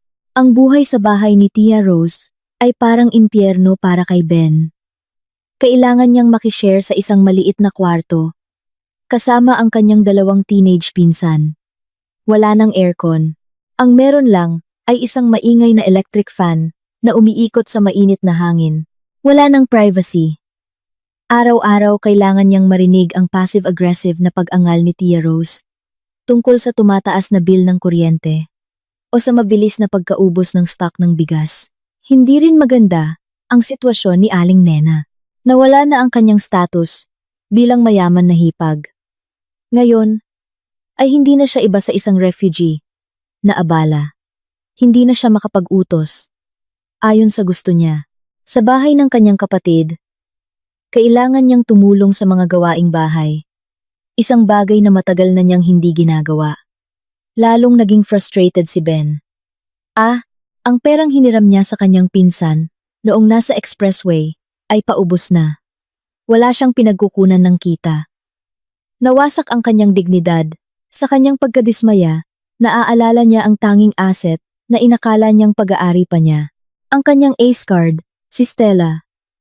Isang receptionist sa isang elite gym na ilang beses na niyang binisita. Siyempre, gamit ang membership card na binayaran ni Kirana. Bata, maganda, at tila labis na hinahangaan si Stella. Madalas siyang nilibre ni Ben ng pagkain o binibilhan ng maliliit na regalo. Nililikha ang imahe niya bilang isang matagumpay at stable na young executive. Si Stella ang dahilan kung bakit napakasigla niyang humingi ng annulment kay Kirana. Sa kanyang pantasya, ipapaanul niya si Kirana, makukuha ang kalahati ng yaman ng kanyang asawa, at pagkatapos ay magsisimula ng bagong masayang buhay, kasama si Stella, sa natitirang kumpiyansa na mayroon siya. Tinawagan ni Ben si Stella gamit ang cellphone ni Tia Rose. Hello Stella, ito ako, si Ben. Pasensya na. Ilang araw na akong walang balita. Nasira ang cellphone ko. Nagsimula siya sa isang kasinungalingan. Oh, Ben? Oo nga pala. Hinihintay ko pa rin ang balita mo. Saan ka na ba? Ang malambing na boses ni Stella sa kabilang linya ay agad na nagpataas ng espiritu ni Ben. Karaniwan, may kaunting family business. May oras ka ba ngayong hapon? Magkita tayo. May mahalaga akong gustong sabihin. Ay, saktong morning shift ako. Libre ako ngayong hapon. Sige, saan tayo magkikita, Ben? Sandaling tumahimik si Ben. Hindi niya maaaring imbitahan si Stella sa isang mamahaling kapehan, gaya ng dati. Wala siyang pera. Mabilis na gumana ang kanyang utak. Sa food court lang sa mall. Okay lang ba? Gusto ko lang kumain ng halo-halo doon. Sinubukan niyang gawin itong mukhang ordinaryo. Okay, Ben. Kita na lang tayo mamayang hapon. Nang hapong iyon, nanghiram si Ben ng kaunting pera mula sa kanyang ina sa dahilan na mag-apply siya ng trabaho. Ginawa niya ang mahaba at nakakapagod na paglalakbay, sakay ng siksikang EDSA carousel bus. Siya, na sanay magmaneho ng pribadong sasakyan ng komportable, ay ngayon ay kailangang makipagsiksikan at umamoy ng iba't ibang amoy ng pawis. Ito ang unang sampal ng realidad. Nauna siyang dumating sa mall. Pumili siya ng mesa sa sulok, umorder ng isang baso ng iced tea, at naghintay ng balisa. Hindi nagtagal, dumating si Stella. Ang kanyang hitsura, gaya ng dati, ay moderno at kaakit-akit. Umupo siya sa harap ni Ben na nakangiti ng matamis. Kaya ano itong napakahalaga na kailangan pa nating magkita? Tanong ni Stella. Nagsisimula ng usapan. Tumikhim si Ben. Sinusubukang kumuha ng lakas. Stella, magtatapat ako sa'yo. Sa loob ng maraming taon, hindi ko pa nasasabi sa'yo ang tungkol sa aking status. Itinaas ni Stella ang kanyang kilay. Interesado. Sa totoo lang, kasal na ako. Ngunit, nagmamadaling nagpatuloy si Ben bago pa man mag-react si Stella. Ang kasal ko ay nasa bingit na ng paghihiwalay. Magkahiwalay na kami ng tirahan ng asawa ko. Kami ay nasa proseso ng annulment. Tumahimik si Stella. Pinoproblema ang impormasyong iyon. Hindi nagpakita ng pagkabigla ang kanyang mukha. Mas interesado. Oh, bakit kayo maghihiwalay? Ben? Siya. Ma. Masyado siyang abala sa kanyang karera. Hindi na kami nagkakasundo. Hindi niya maibigay ang kailangan ko bilang isang asawa, sabi ni Ben. Muling ginagampanan ang papel ng biktima. At sa totoo lang, isa sa mga dahilan kung bakit ako nagdesisyon na makipaghiwalay ay dahil nakahanap na ako ng mas mabuti. Isang taong talagang nakakaintindi sa akin. Tinitigan niya si Stella nang may makahulugang tingin. Tila nahihiya si Stella.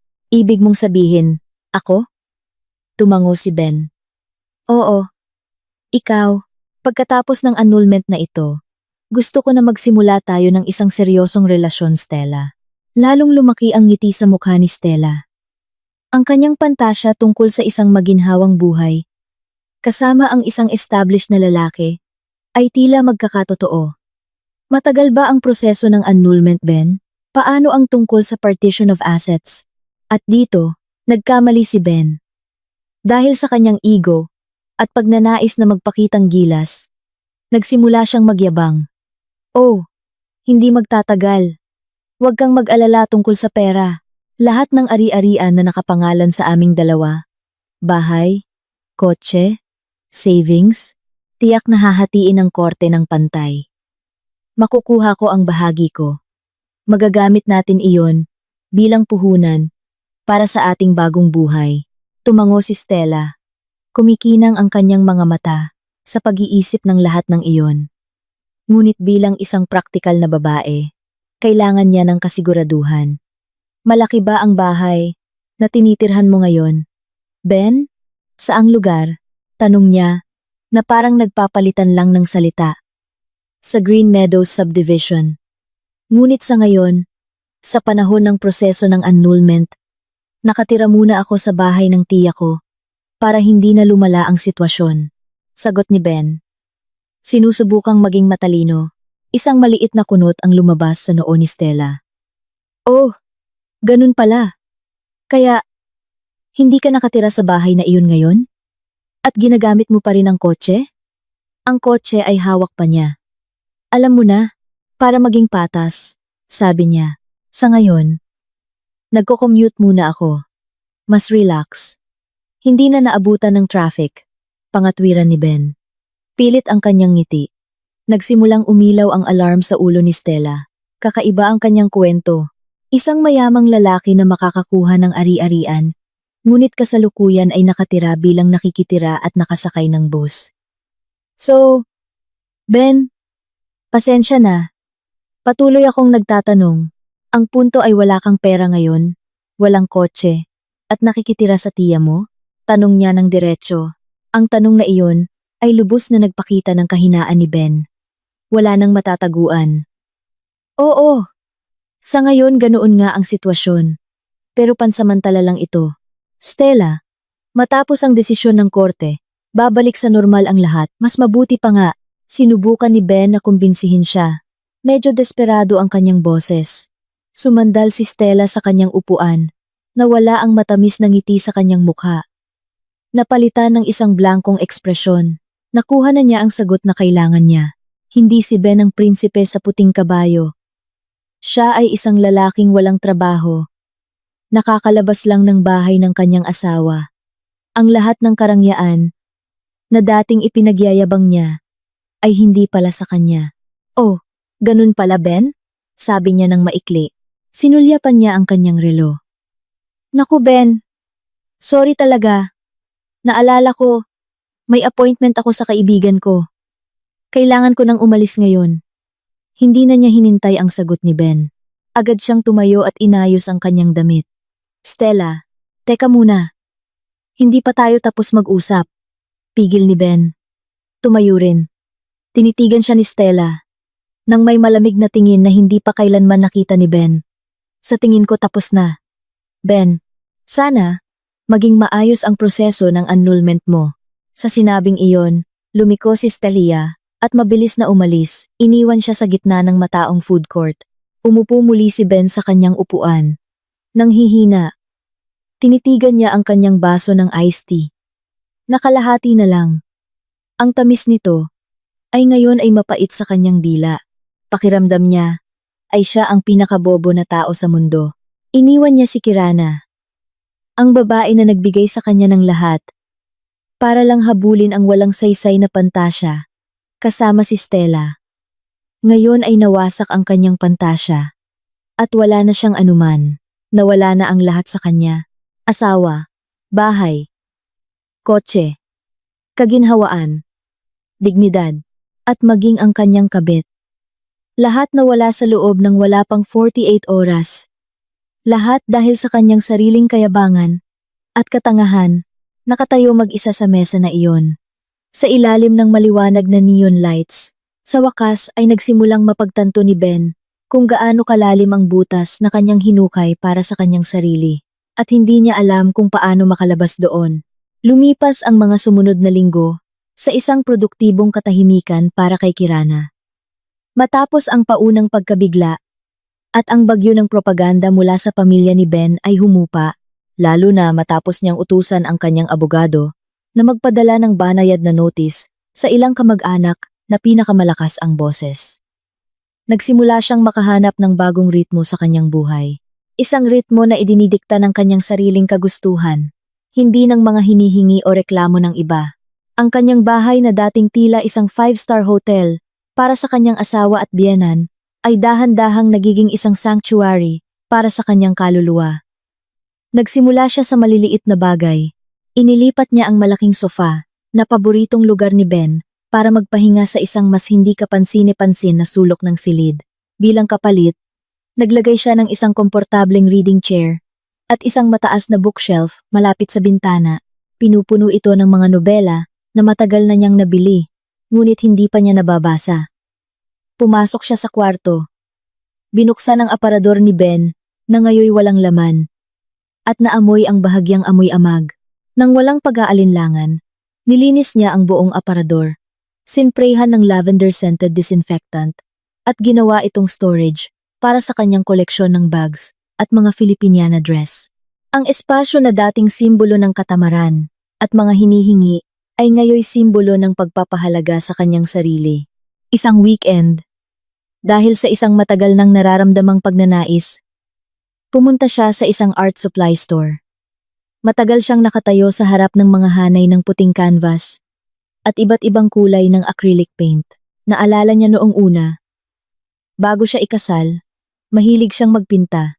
Bagaman amateur ang kanyang mga pinta, ang proseso ng paghahalo ng kulay at paggamit ng brush sa canvas ay palaging nagbibigay sa kanya ng kapayapaan. Tumigil siya ng ganap matapos tawagin ni Ben na pangit ang kanyang gawa. Anong klaseng painting ba yan? Abstract na hindi maintindihan. Mas mabuti pang gamitin mo ang oras mo sa pag-aaral ng tamang pagluluto. Iyon ang sabi niya noon. Ngayon, wala nang mananaway sa kanya. Bumili siya ng isang kumpletong set ng painting supplies. Pagdating sa bahay, inilatag niya ang mga lumang pahayagan sa malawak na sahig ng sala. Ikinabit ang canvas sa easel at nagpatugtog ng malambing na instrumental music. Nagsimula siyang magpinta. Wala siyang plano, walang konsepto. Ibuhos niya lang ang kanyang emosyon sa canvas. Kulay dark blue para sa kanyang sakit. Nagniningas na pula para sa kanyang galit. Maliwanag na dilaw para sa kanyang pag-asa. At puti para sa bagong kabanata ng kanyang buhay. Nagpinta siya ng maraming oras. Nakalimutan ng oras.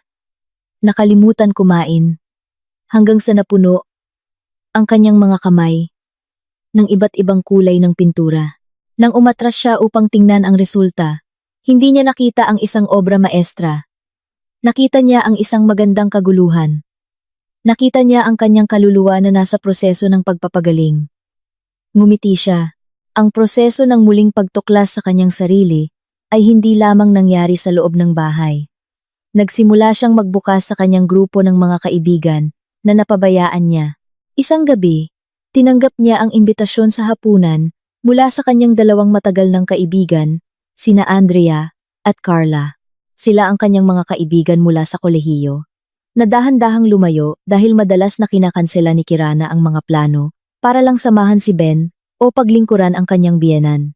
Nagkita sila sa isang komportableng Italian restaurant.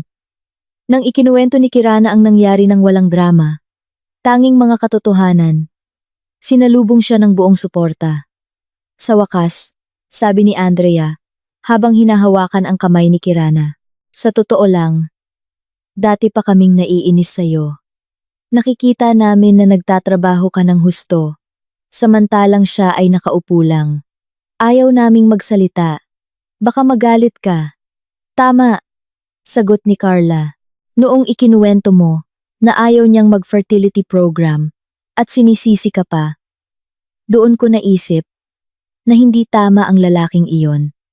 Deserving ka ng mas mabuti. O mas mabuti pa, deserve mo ang iyong sarili ng buo. Nang gabing iyon, hindi lang sila nagbalik tanaw. Nagtawanan sila ng malakas sa mga simpleng bagay. Mula sa pinakabagong pelikula, hanggang sa tsismis sa kanilang opisina. Sa unang pagkakataon matapos ang mahabang panahon, naramdaman ni Kirana na siya ay bahagi ng isang bagay na totoo. Isang pag-uusap kung saan, hindi niya kailangang mag-alala sa damdamin ng sinuman, Hindi niya kailangang isensor ang kanyang mga salita. Maaari siyang maging kanyang sarili. Nang umuwi, namamanhid ang kanyang pisngi dahil sa sobrang ngiti. Ang positibong enerhiyang ito ay kumalat sa kanyang profesional na buhay. Sa opisina, napansin ng kanyang mga kasamahan ang pagbabago sa kanya. Mukha siyang mas masigla, mas madalas ngumiti, at mas focused, na wala ang pasanin sa kanyang isip na matagal nang pumipigil sa kanya, na nagpapatakbo sa kanyang utak ng mas malinaw at malikhain. Sa isang mahalagang pulong para sa isang bagong proyekto, namangha si Kirana. Ipinresinta niya ang kanyang ideya ng may kumpiyansa. Sinasagot ang bawat tanong ng matalas at diretso. Ang kanyang mga sariwa at inobasyon na ideya ay nagpahanga sa mga kliyente. Ang kanyang boss, si Sir Leo, na matagal nang kilala si Kirana bilang isang kompetenteng empleyado ngunit tahimik, ay tinitigan siya nang may bagong tingin na puno ng pagpapahalaga. Napakahusay na presentasyon, Kirana. Puri ni Sir Leo matapos ang pulong. Hindi ko alam na mayroon kang ganoong tapang. Ang proyektong ito ay sa inyong team. Pamunuan mo ng maayos. Ang pagkilalang iyon ay tila ang pinakamatamis na validasyon. Sa loob ng maraming taon, palaging sinusubukan ni Ben at Aling Nena na iparamdam sa kanya na ang kanyang trabaho ay isang negatibong bagay, ang pinagmulan ng lahat ng problema sa kanilang pag-aasawa. Ngayon, malinaw niyang nakikita na hindi problema ang kanyang trabaho. Ang kanyang trabaho ay isang biyaya. Ang kanyang karera ay kanya. Resulta ng kanyang pagsisikap at katalinuhan. Ito ay isang bagay na dapat niyang ipagmalaki, hindi niya itago. Minsan, sa gitna ng kanyang bagong kaligayahan, habang siya ay umiinom ng tsaa sa isang tahimik na umaga, o habang natapos niya ang isang painting, isang mabilis na anino ni Ben at Aling Nena ang lumilitaw sa kanyang isip. Nagtataka siya. Ano ang ginagawa nila ngayon? Inilarawan niya ang kanilang maliit at puno ng reklamo na buhay sa bahay ni Tia Rose. Inilarawan niya si Ben na frustrated dahil walang pera, at si Aling Nena na hindi na makapag-astang elegante sa harap ng kanyang mga kaibigan sa mahjong session at paluwagan. May kaunting awa, ngunit mabilis na lumipas ang damdaming iyon. Pinaalalahanan niya ang sarili na ang kanilang kasalukuyang kondisyon ay pulos resulta ng kanilang sariling mga desisyon. Binigyan niya sila ng pagkakataon sa loob ng maraming taon. Nagpakasakit siya hanggang sa halos mawala ang kanyang sarili. Ngayon ay oras na para maging makasarili, para sa kanyang sariling kaligayahan. Napagtanto ni Kirana na ang tunay na kalayaan ay hindi nangyari noong ibinaba niya sila sa expressway. Ang tunay na kalayaan ay ang proseso na nangyari pagkatapos. Kapag nagsimula na siyang punan ang mga walang laman na espasyo sa kanyang buhay ng mga bagay na mahal niya. Kapag natuto siyang unahin ang kanyang kapayapaan, sa isip higit sa lahat, kapag tinitigan niya ang salamin at nakita ang isang buo, malakas, at masaya na babae sa kanyang sariling kapangyarihan, hindi na lang siya nakikipaglaban para mabuhay. Nagsimula na talaga siyang mamuhay. Samantala, habang muling itinatayo ni Kirana ang kanyang mundo, gumuho naman ang mundo ni Ben. Ang pagtanggi ni Stella ang naging pinakamababang punto niya. Nawala ang nag-iisang pag-asang makatakas na kanyang binuo sa kanyang pantasya. Ngayon, ang natitira na lang ay ang mapait na realidad. Siya ay isang walang trabaho na walang pera. Nakikitira sa bahay ng kamag-anak na lalong nagiging hindi magiliw. Ang pressure ay nagmumula sa lahat ng dako. Nagsimulang madalas na manumbat si Tia Rose sa kanya sa hapagkainan. Hanggang kailan ka ba magiging ganito? Ben, maghanap ka naman ng trabaho. Kawawa naman ang nanay mo. Kailangan pa ba siyang makikitira rito ng matagal? Ang bawat panunumbat ay tila hagupit sa kanyang dignidad na sira-sira na. Sa kanyang desperasyon, isang pangalan lang ang patuloy na umikot sa kanyang isip. Kirana. Kailangan niyang maibalik si Kirana, hindi dahil sa pag-ibig, kundi dahil sa pangangailangan. Si Kirana ang kanyang tiket pabalik sa isang komportableng buhay. Si Kirana ang kanyang safety net. Sinimulan niya ang kanyang unang taktika, isang serye ng text messages na ipinadala mula sa hiniram na cellphone ng kanyang pinsan. Ang unang mensahe ay puno ng pagsisisi. Mahal, humihingi ako ng tawad. Nagkamali ako. Emosyonal lang ako noon. Namimiss kita. Ang mensahe na iyon ay binasa lang ni Kirana. Walang tugon. Pinayuhan na siya ni Attorney Liza na huwag sagutin ang anumang pribadong komunikasyon. Nang makitang walang tugon ang kanyang mensahe, itinaas ni Ben ang kanyang antas sa manipulasyon ng alaala. Naalala mo ba, mahal? Noong una tayong umakyat ng Baguio, umuulan, at kumain tayo ng inihaw na mais? Ang saya-saya natin noon. Gusto mo bang itapon na lang ang lahat ng alaalang iyon? Wala pa ring tugon. Dahil sa pagkabigo, lumipat si Ben sa kanyang paboritong taktika, pagkakasala. Narinig ko na masaya ka na ngayon. Mabuti yan. Ayos lang sa akin. Madalas magkasakit si nanay sa kaiisip sa'yo. Patuloy na tumataas ang kanyang presyon. Kung may mangyari kay nanay, makakapanatili ka ba ng payapa? Sa pagkakataong ito, naramdaman niyang magtatagumpay ang kanyang mensahe. Alam niyang may respeto si Kirana sa mga matatanda. Naghintay siya ng tugon ng balisa. Ngunit nanatiling tahimik ang cellphone. Hindi nadala si Kirana. Nang makitang nabigo ang kanyang anak, nagpa siya si Aling Nena na kumilos gamit ang kanyang paboritong drama.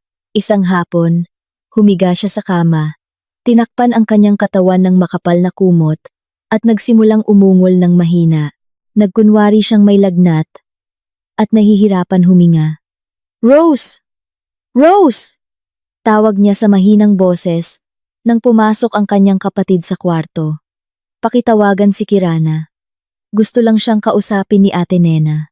Gusto kong humingi ng tawad bago ako umalis. Si Tia Rose, na bagaman naiinis, ngunit hindi pa rin kayang makitang naghihingalo ang kanyang kapatid, ay sa wakas, ay tinawagan si Kirana. Nasa gitna ng meeting si Kirana nang mag-vibrate ang kanyang cellphone. Nang makita ang pangalan ni Tia Rose sa screen, agad siyang humingi ng pahintulot na lumabas ng silid. Inaakala na niya na darating ang ganitong taktika. Delikado. Si Aling Nena, ang nanay ni Ben, malubha ang sakit. Panik ang boses ni Tia Rose. Patuloy siyang tinatawag ang pangalan mo kanina. Mataas ang kanyang lagnat. Nahihirapan siyang huminga. Sabi niya. Gusto kanyang makita. Gusto niyang humingi ng tawad. Tumahimik si Kirana sandali. Nakikinig ng mabuti. Ang kanyang instinct ay nagsasabi na ito ay isang drama. Ngunit may kaunting bahagi ng kanyang sarili na nag-alala. Paano kung totoo ito? Naalala niya ang mensahe mula kay Attorney Liza. Manatiling kalmado. Huwag magpadala sa emosyon. Mag-alok ng lohikal na solusyon, hindi pisikal na presensya. Tia, kung malubha ang sakit ni Aling Nena, huwag niyo nang patagalin pa. Direktang dalhin niyo sa pinakamalapit na emergency room ng ospital o tumawag ng ambulansya, sagot ni Kirana sa isang kalmado at kontroladong boses. Pero, Tia, gusto kanyang makita. Ang makakapagpagaling sa may sakit ay doktor, hindi ako. Putol ni Kirana nang malumanay ngunit matatag. Tungkol sa gastos sa ospital, hindi mo kailangang mag-alala. I-picture mo lang ang detalye. Ipadala sa numero ng aking abogado, si Attorney Liza. Lahat ay sasagutin ko. Ang mahalaga ay makakuha agad ng tamang medikal na atensyon. Si Aling Nena, tumahimik si Tia Rose sa kabilang linya. Naubusan siya ng salita. Napakalogikal at responsable ang alok ni Kirana. Ipinakita ni Kirana ang kanyang pagmamalasakit sa pinaka-epektibong paraan sa pagbabayad ng gastos sa paggamot. Ngunit matalino siyang tumanggi na mahulog sa kanilang emosyonal na bitag. Oh, sige kung ganun. Sagot ni Tia Rose sa wakas. Mukhang disappointed. Matapos ibaba ang telepono, natapos ang drama ni Aling Nena ng anticlimactic. Nabigo ang kanyang plano. Na magpumilit si Kirana, na dumating ng umiiyak, at humihingi ng tawad. Ang nakuha niya lang ay ang alok ng libreng paggamot, na lalong nagpatibay sa posisyon ni Kirana bilang pinansyal na tagapagbayad. Hindi bilang isang manugang, na maaaring paglaruan ng damdamin. Nang makitang nabigo ang lahat ng kanilang banayad at mapanlinlang na pagsisikap, nagdilim ang paningin ni Ben. Kung hindi niya makuha ang simpatiya ni Kirana, sisirain niya ang kanyang reputasyon. Ipapakalat niya ang kahihiyan sa lahat. Kinabukasan ng hapon, sa oras ng lunch break na matao, buong tapang na dumating si Ben sa opisina ni Kirana. Hindi na siya mukhang isang young executive. Medyo gusot ang kanyang damit, hindi maayos ang kanyang mukha, at ang kanyang mga mata ay nagpapakita ng matinding desperasyon. Sinubukan niyang pumasok, ngunit pinigilan siya ng receptionist at ng security guard sa lobby. Paumanhin po. Sir, may appointment po ba kayo? Magalang na tanong ng receptionist. Gusto kong makipagkita kay Kirana Anindita. Asawa ko siya. Malakas na sagot ni Ben. Nakakuha ng atensyon ng ilang empleyado na naglalakad. Paumanhin po, sir. Hindi po pwedeng abalahin si Kirana. Maari po ba kayong maghintay dito? Sabi ng security guard. Sinusubukang pakalmahin siya, ngunit hindi mapakakalma si Ben. Nagsimula siyang sumigaw.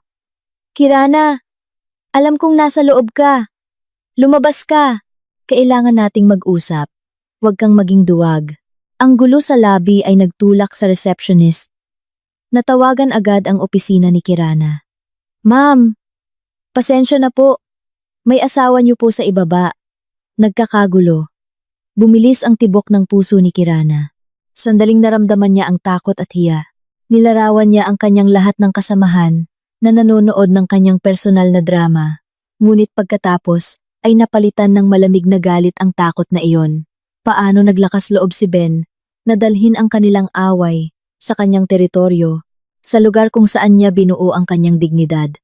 Hindi siya magtatago, humugot siya ng hininga, inayos ang kanyang blazer at sinabi sa receptionist, Sige, salamat sa impormasyon. Pakihanda ang 2 security guard. Bababa ako. Lumabas si Kirana sa kanyang opisina. Dumaan sa mga nagtatakang tingin ng kanyang mga kasamahan na nakataas ang ulo. Bumaba siya ng escalator. Nang may matatag na hakbang, pagdating niya sa lobby, nakita niya si Ben na galit na nakikipagtalo sa security guard. Ben! Tawag niya. Hindi malakas ang kanyang boses, ngunit sapat para lumingon ang lahat. Lumingon si Ben. Nang makita si Kirana, agad siyang nagpakita ng mukha ng pagmamakaawa at sinubukang lumapit. Mahal, sa wakas ay lumabas ka rin. Gusto ko lang kausapin. Pakiusap. Itinaas ni Kirana ang kanyang kamay. Senyales na huminto siya. 2 security guard ang nakatayo na sa tabi niya. Una, huwag mo akong tawaging mahal. Sabi niya sa mahina ngunit matalim na boses. Matalim ang kanyang tingin. Pangalawa, ito ang opisina ko, kung saan ako nagtatrabaho. Wala kang karapatang pumunta rito at magkagulo. Pero asawa mo ako. Sigaw ni Ben. Sinusubukang kumuha ng simpatiya mula sa mga tao sa paligid. Ang ating problema bilang mag-asawa ay inaayos sa korte. Ang lahat ng komunikasyon ay kailangan sa pamamagitan ng ating mga abogado. Sagot ni Kirana. Kontrolado pa rin ang kanyang boses. Hinihiling ko na umalis ka ngayon ng tahimik. Hindi ako aalis hanggat hindi mo ako kinakausap. Nagsimulang maging hysterical si Ben. Nagawa mo ito sa akin. Ginawa mo ito kay nanay. Pinalayas mo kami. Tinitigan siya ni Kirana nang walang takot. Hindi ko ipapahiya ang sarili ko sa pakikipagtalo sa iyo rito, Sir Security Guard. Sabi niya. Lumipat sa opisyal sa tabi niya. Pakisamahan ang ginuong ito palabas ng gusali. Kung tumanggi siya, tawagan ng autoridad sa kasong paggawa ng gulo at paggambala sa kapayapaan. Ang malamig, lohikal, at propesyonal na pahayag ni Kirana ay nagpatulala kay Ben. Inaasahan niyang iiyak o sasagot si Kirana nang pasigaw. Hindi siya handa sa bagong Kirana na ito. Si Kirana, na napakatahimik, makapangyarihan, at may ganap na kontrol. Nang nagsimulang lumapit ang 2 security guards upang hawakan ang kanyang braso, tuluyang nawasak ang dignidad ni Ben. Nadaig. Napahiya sa harap ng dose-dose ng mga mata. Hindi na siya lumaban. Sa mga nanghihinang hakbang, hinayaan niya ang kanyang sarili na igiya palabas ng marangyang labi ng gusali. Pinanood siya ni Kirana hanggang sa mawala siya sa likod ng salamin na pinto. Pagkatapos ay lumingon siya. Sinulyapan ang kanyang mga kasamahan na nananatiling tahimik at sinabi sa malinaw na boses, "Pasensya na sa abala." Pagkatapos ay naglakad siya pabalik sa escalator. Nang nakatayo ng tuwid, walang ipinapakitang panginginig. Ngunit sa kanyang puso, alam niya na ito ang huling deklarasyon ng digmaan. Sinubukan na nila ang lahat at nabigo. Ngayon, ang tanging lugar na natitira para magkita sila ay sa korte at si Kirana, higit pa sa handa para doon. Ang araw ng paglilitis ay parang araw na magtatagpo ang langit at lupa. Ang hangin sa family court ay mabigat, puno ng mga dasal na hindi nasambit, mga pag-asang nawasak, at labanan ng dignidad. Ang mga koridor nito, na may maputlang pintura, ay puno ng mga mukhang tensyonado. Si Kirana, na nakasuot ng maayos na navy blazer, at may modernong nakapusod na buhok, ay naglakad ng matatag sa tabi ni Attorney Liza. Hindi siya kinakabahan. Handa siya. Hindi na ito labanan ng emosyon. Ito ay labanan ng katotohanan. At ang katotohanan ay nasa kanyang panig, sa kabilang dako ng waiting area. Nakita niya sila, si Ben at Aling Nena. Ang kanilang anyo ay refleksyon ng kanilang pagkatalo. Si Ben ay nakasuot ng polo barong na medyo kupas. Ang kanyang mukha ay maputla at walang laman ang kanyang tingin. Si Aling Nena, nakaraniwang laging magarbo sa kanyang mga alahas, ay ngayoy simple lang sa kanyang instant hijab at walang make-up na mukha. Sa tabi nila ay nakaupo ang isang pagod na matandang abogado. Tila alam na niyang matatalo siya sa laban na ito. Nagkatagpo ang kanilang mga tingin sandali. Nakita ni Kirana ang kislap ng galit sa mata ni Aling Nena at ang halo ng pagsisisi at galit sa mata ni Ben. Sinagot lang ni Kirana ng kalmado at blankong tingin, bago tuluyang umiwas ng tingin. Wala nang kailangang pag-usapan sa pamamagitan ng mata. Hayaan ang mga dokumento ang magsalita. Ang unang sesyon ay mediation. Isang huling pagtatangka ng korte na pagkasunduin ng dalawang panig. Umupo sila sa isang maliit na silid na nakaharap sa isang mahabang mesa, kasama ang isang hukom mediator bilang tagapamagitan. "Sige! Ginoong Ben! Kirana!" Nagsimula ang hukom mediator sa isang matiyagang boses. "Ang layunin natin dito ay maghanap ng gitnang daan. Ang kasal ay isang sagradong pagkakaisa. Kung mayroon pang paraan upang magkasundo, mas mabuti kung gagawin." Agad na nagsalita ang abogado ni Ben, si Ginoong Sharif. "Salamat hukom. Ang aming kliyente, si Ginoong Ben, sa totoo lang ay hindi gusto ang annulment na ito. Mahal na mahal pa rin niya ang kanyang asawa. Ang nangyari ay isang hindi pagkakaunawaan lamang dahil sa sandaling emosyon. Ang aming kliyente ay handang humingi ng tawad at ayusin ang lahat." Bahagyang ngumiti si Attorney Liza. Nang may paggalang, "Hukom, ang paghingi ng tawad mula sa nagsasakdal ay huli na. Ang aking kliyente, si Kirana, ay nakaranas ng matinding emosyonal na pagpapahirap at pinansyal na pagsasamantala. Sa loob ng maraming taon, ang desisyon na maghiwalay ay pinal at hindi maaaring balewalain. Nang makitang imposibleng magkasundo, lumipat ang hukom mediator sa susunod na paksa, paghahati ng ari-arian.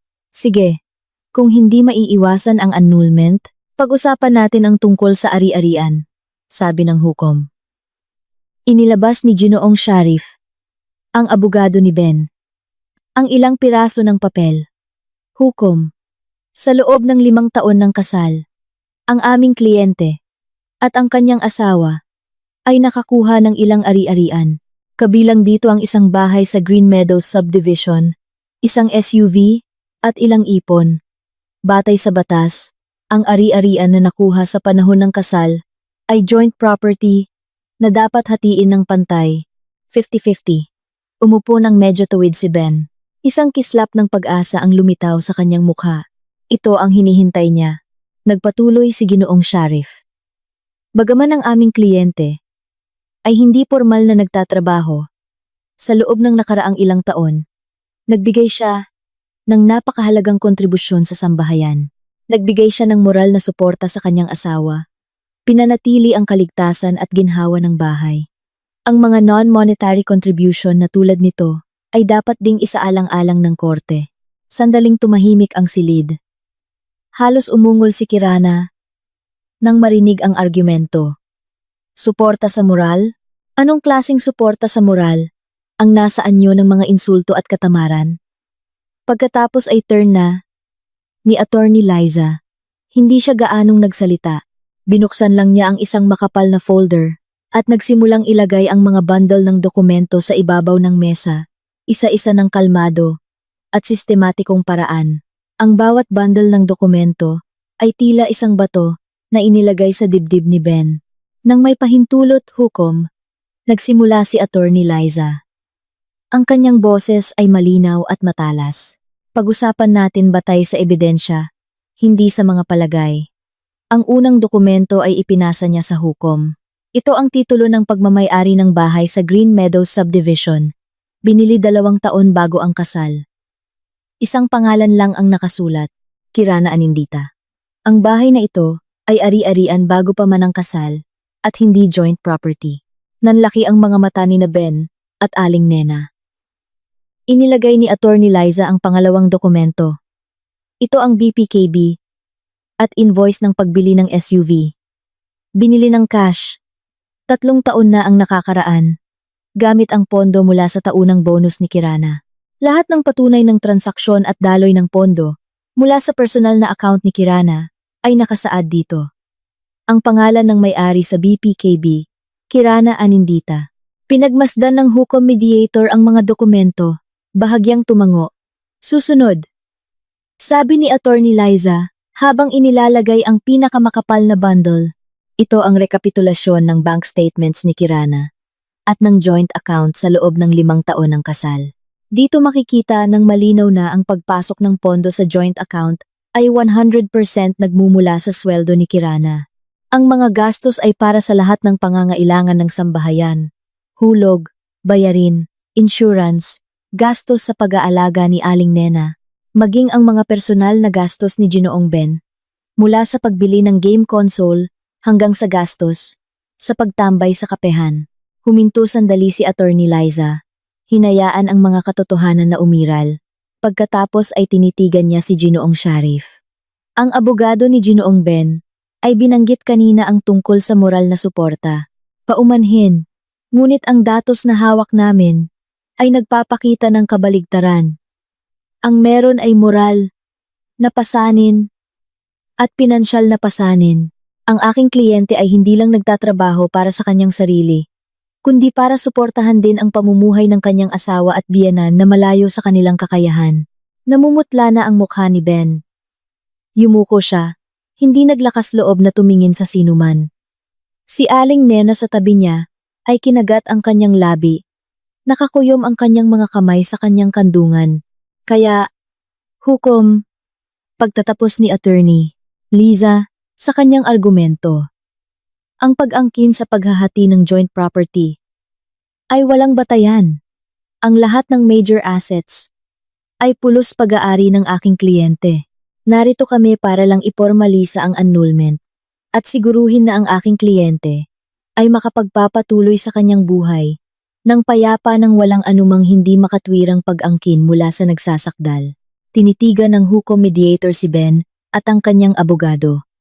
Ginoong Sharif, may ebidensya ba kayong maipapakita upang salungatin ang mga dokumentong ito? Halimbawa, patunay ng pinansyal na kontribusyon mula sa inyong kliyente?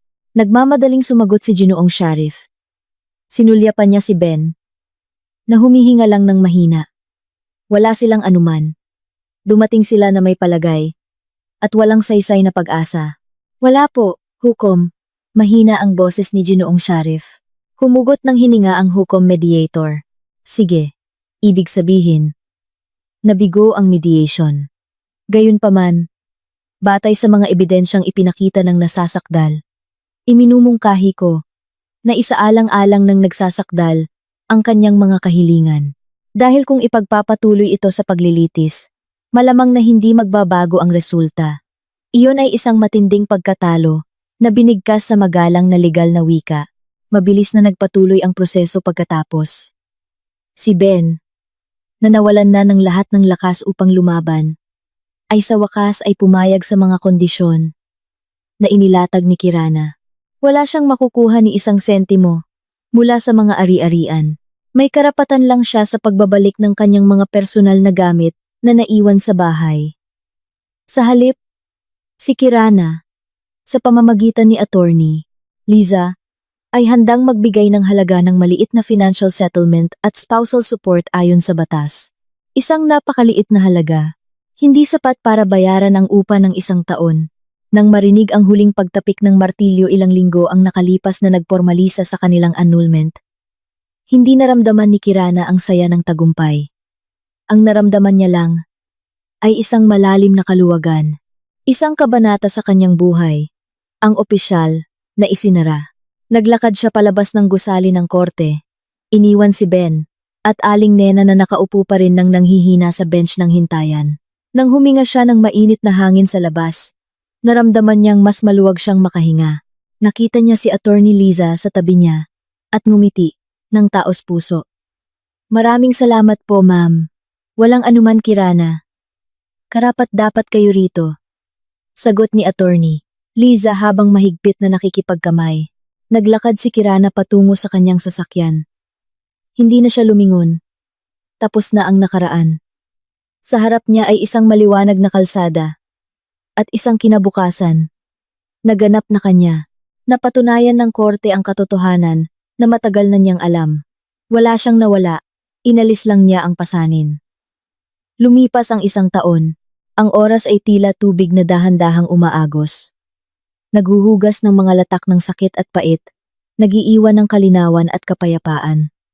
Para kay Kirana, ang isang taon na iyon ay isang renaissance, isang muling pagsilang, isang Sabado ng umaga, wala nang maingay na alarm. Nagising siya sa mainit na sikat ng araw na sumisilip sa malaking bintana ng kanyang kwarto. Nag-inat siya sa kanyang malaking kama. Naramdaman ang kapayapaan na dating napakadayuhan. Ngayon ay iba na ang pakiramdam ng bahay. Ang mga dingding nito ay hindi na nagtatago ng mga echo ng pagtatalo, kundi ang malambing na tugtog ng jazz music na pinapatugtog niya mula sa speaker.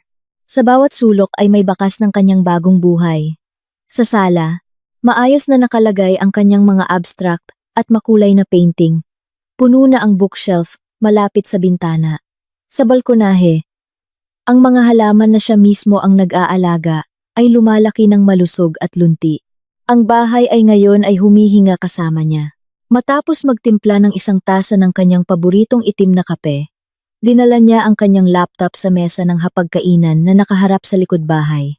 Nagpaplano siya ng isang bagay na matagal na niyang pinapangarap. Isang 3 linggong solo trip sa Japan sa darating na taglagas. Binuksan niya ang website ng booking, inihambing ang mga presyo, at binasa ang mga travel blog ng buong sigla. Dati, ang isang biyahe na tulad nito ay isang pangarap lang. Siguradong ipagbabawal siya ni Ben sa dahilan na pag-aksaya lang ng pera o baka raw delikado para sa isang babae na mag-isa. Sa totoo lang, ayaw lang niyang maiwan at mag-alaga sa kanyang sarili. Ngayon, wala nang pipigil sa kanya. Ang mundo ay kanya upang galugarin. Ang kanyang karera ay lalong sumikat. Matapos matagumpay na pamunuan ang isang malaking proyekto, noong nakaraang taon, na-promote siya bilang senior manager. Mas malaki ang kanyang responsibilidad, ngunit ginagampanan niya ito ng may bagong sigla. Hindi na niya naramdaman na nagsisikap siya para pakainin ang isang parasite. Nagsisikap siya para sa kanyang sarili, para sa kanyang kinabukasan, para sa kanyang mga pangarap. Iginalang siya ng kanyang team, kinilala ng kanyang mga boss. Natagpuan niya ang kanyang boses hindi lang bilang isang propesyonal, kundi bilang isang leader. Siyempre, hindi siya laging nag-iisa. Ang kanyang pagkakaibigan kina Andrea at Carla ay lalong tumibay.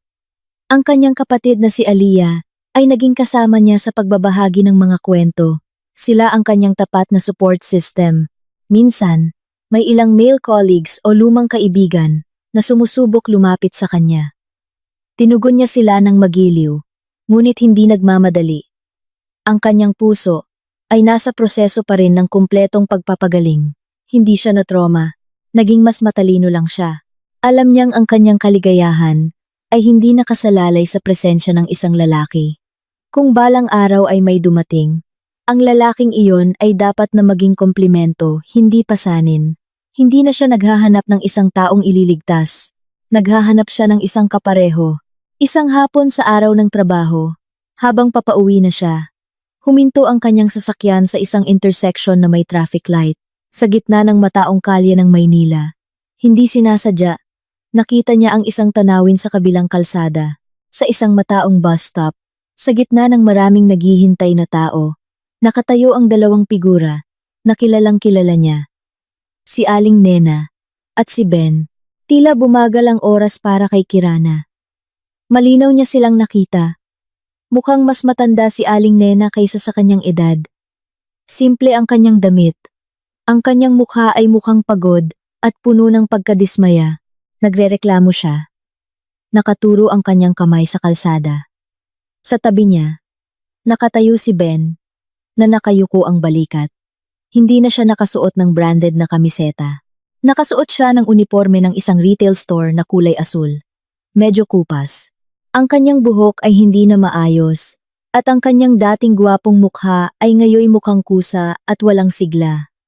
Mukha silang dalawang estranghero na napilitang mamuhay ng magkasama. Isang punong bus ang huminto sa harap nila.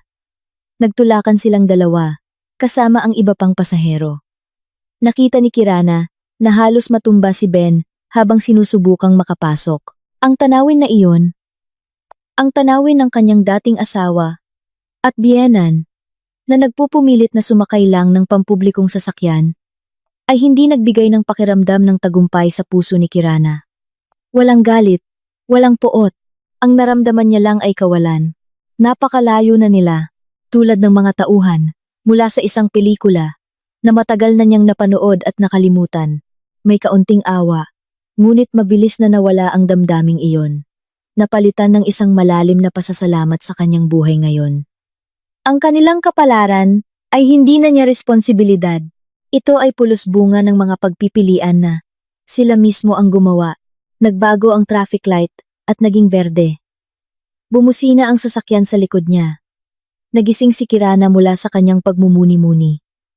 Inapakan niya ang gas pedal at umandar ang kanyang sasakyan. Iniwan ang tanawin na iyon sa kanyang rearview mirror hanggang sa tuluyan itong nawala. Hindi na siya lumingon. Nagpatuloy lang siya sa pagtingin, nang diretso sa harap. Nang gabing iyon, matapos tapusin ang lahat ng kanyang trabaho, nakatayo si Kirana sa balkonahe ng kanyang bahay. Tinitigan niya ang kalangitan ng Maynila sa gabi, na pinalamutian ng mga kumikinang na ilaw ng mga gusali. Ang hangin sa gabi ay dahan-dahang humaplos sa kanyang mukha. Naalala niya muli ang araw na nagpabago sa lahat. Ang araw sa Kilometer 82. Ang pinakamababaliw at pinakanakatatakot na desisyon na kailanman niya nagawa sa kanyang buhay. Inakala niyang ang araw na iyon ay ang araw na sinira niya ang kanyang kasal. Ngunit ngayon ay narealize niya. Nagkamali siya. Ang araw na iyon ay hindi araw ng pagkawasak. Ang araw na iyon ay araw ng paglikha.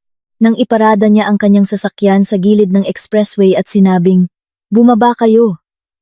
Hindi siya nagtatapos ng isang bagay. Siya ay nagsisimula.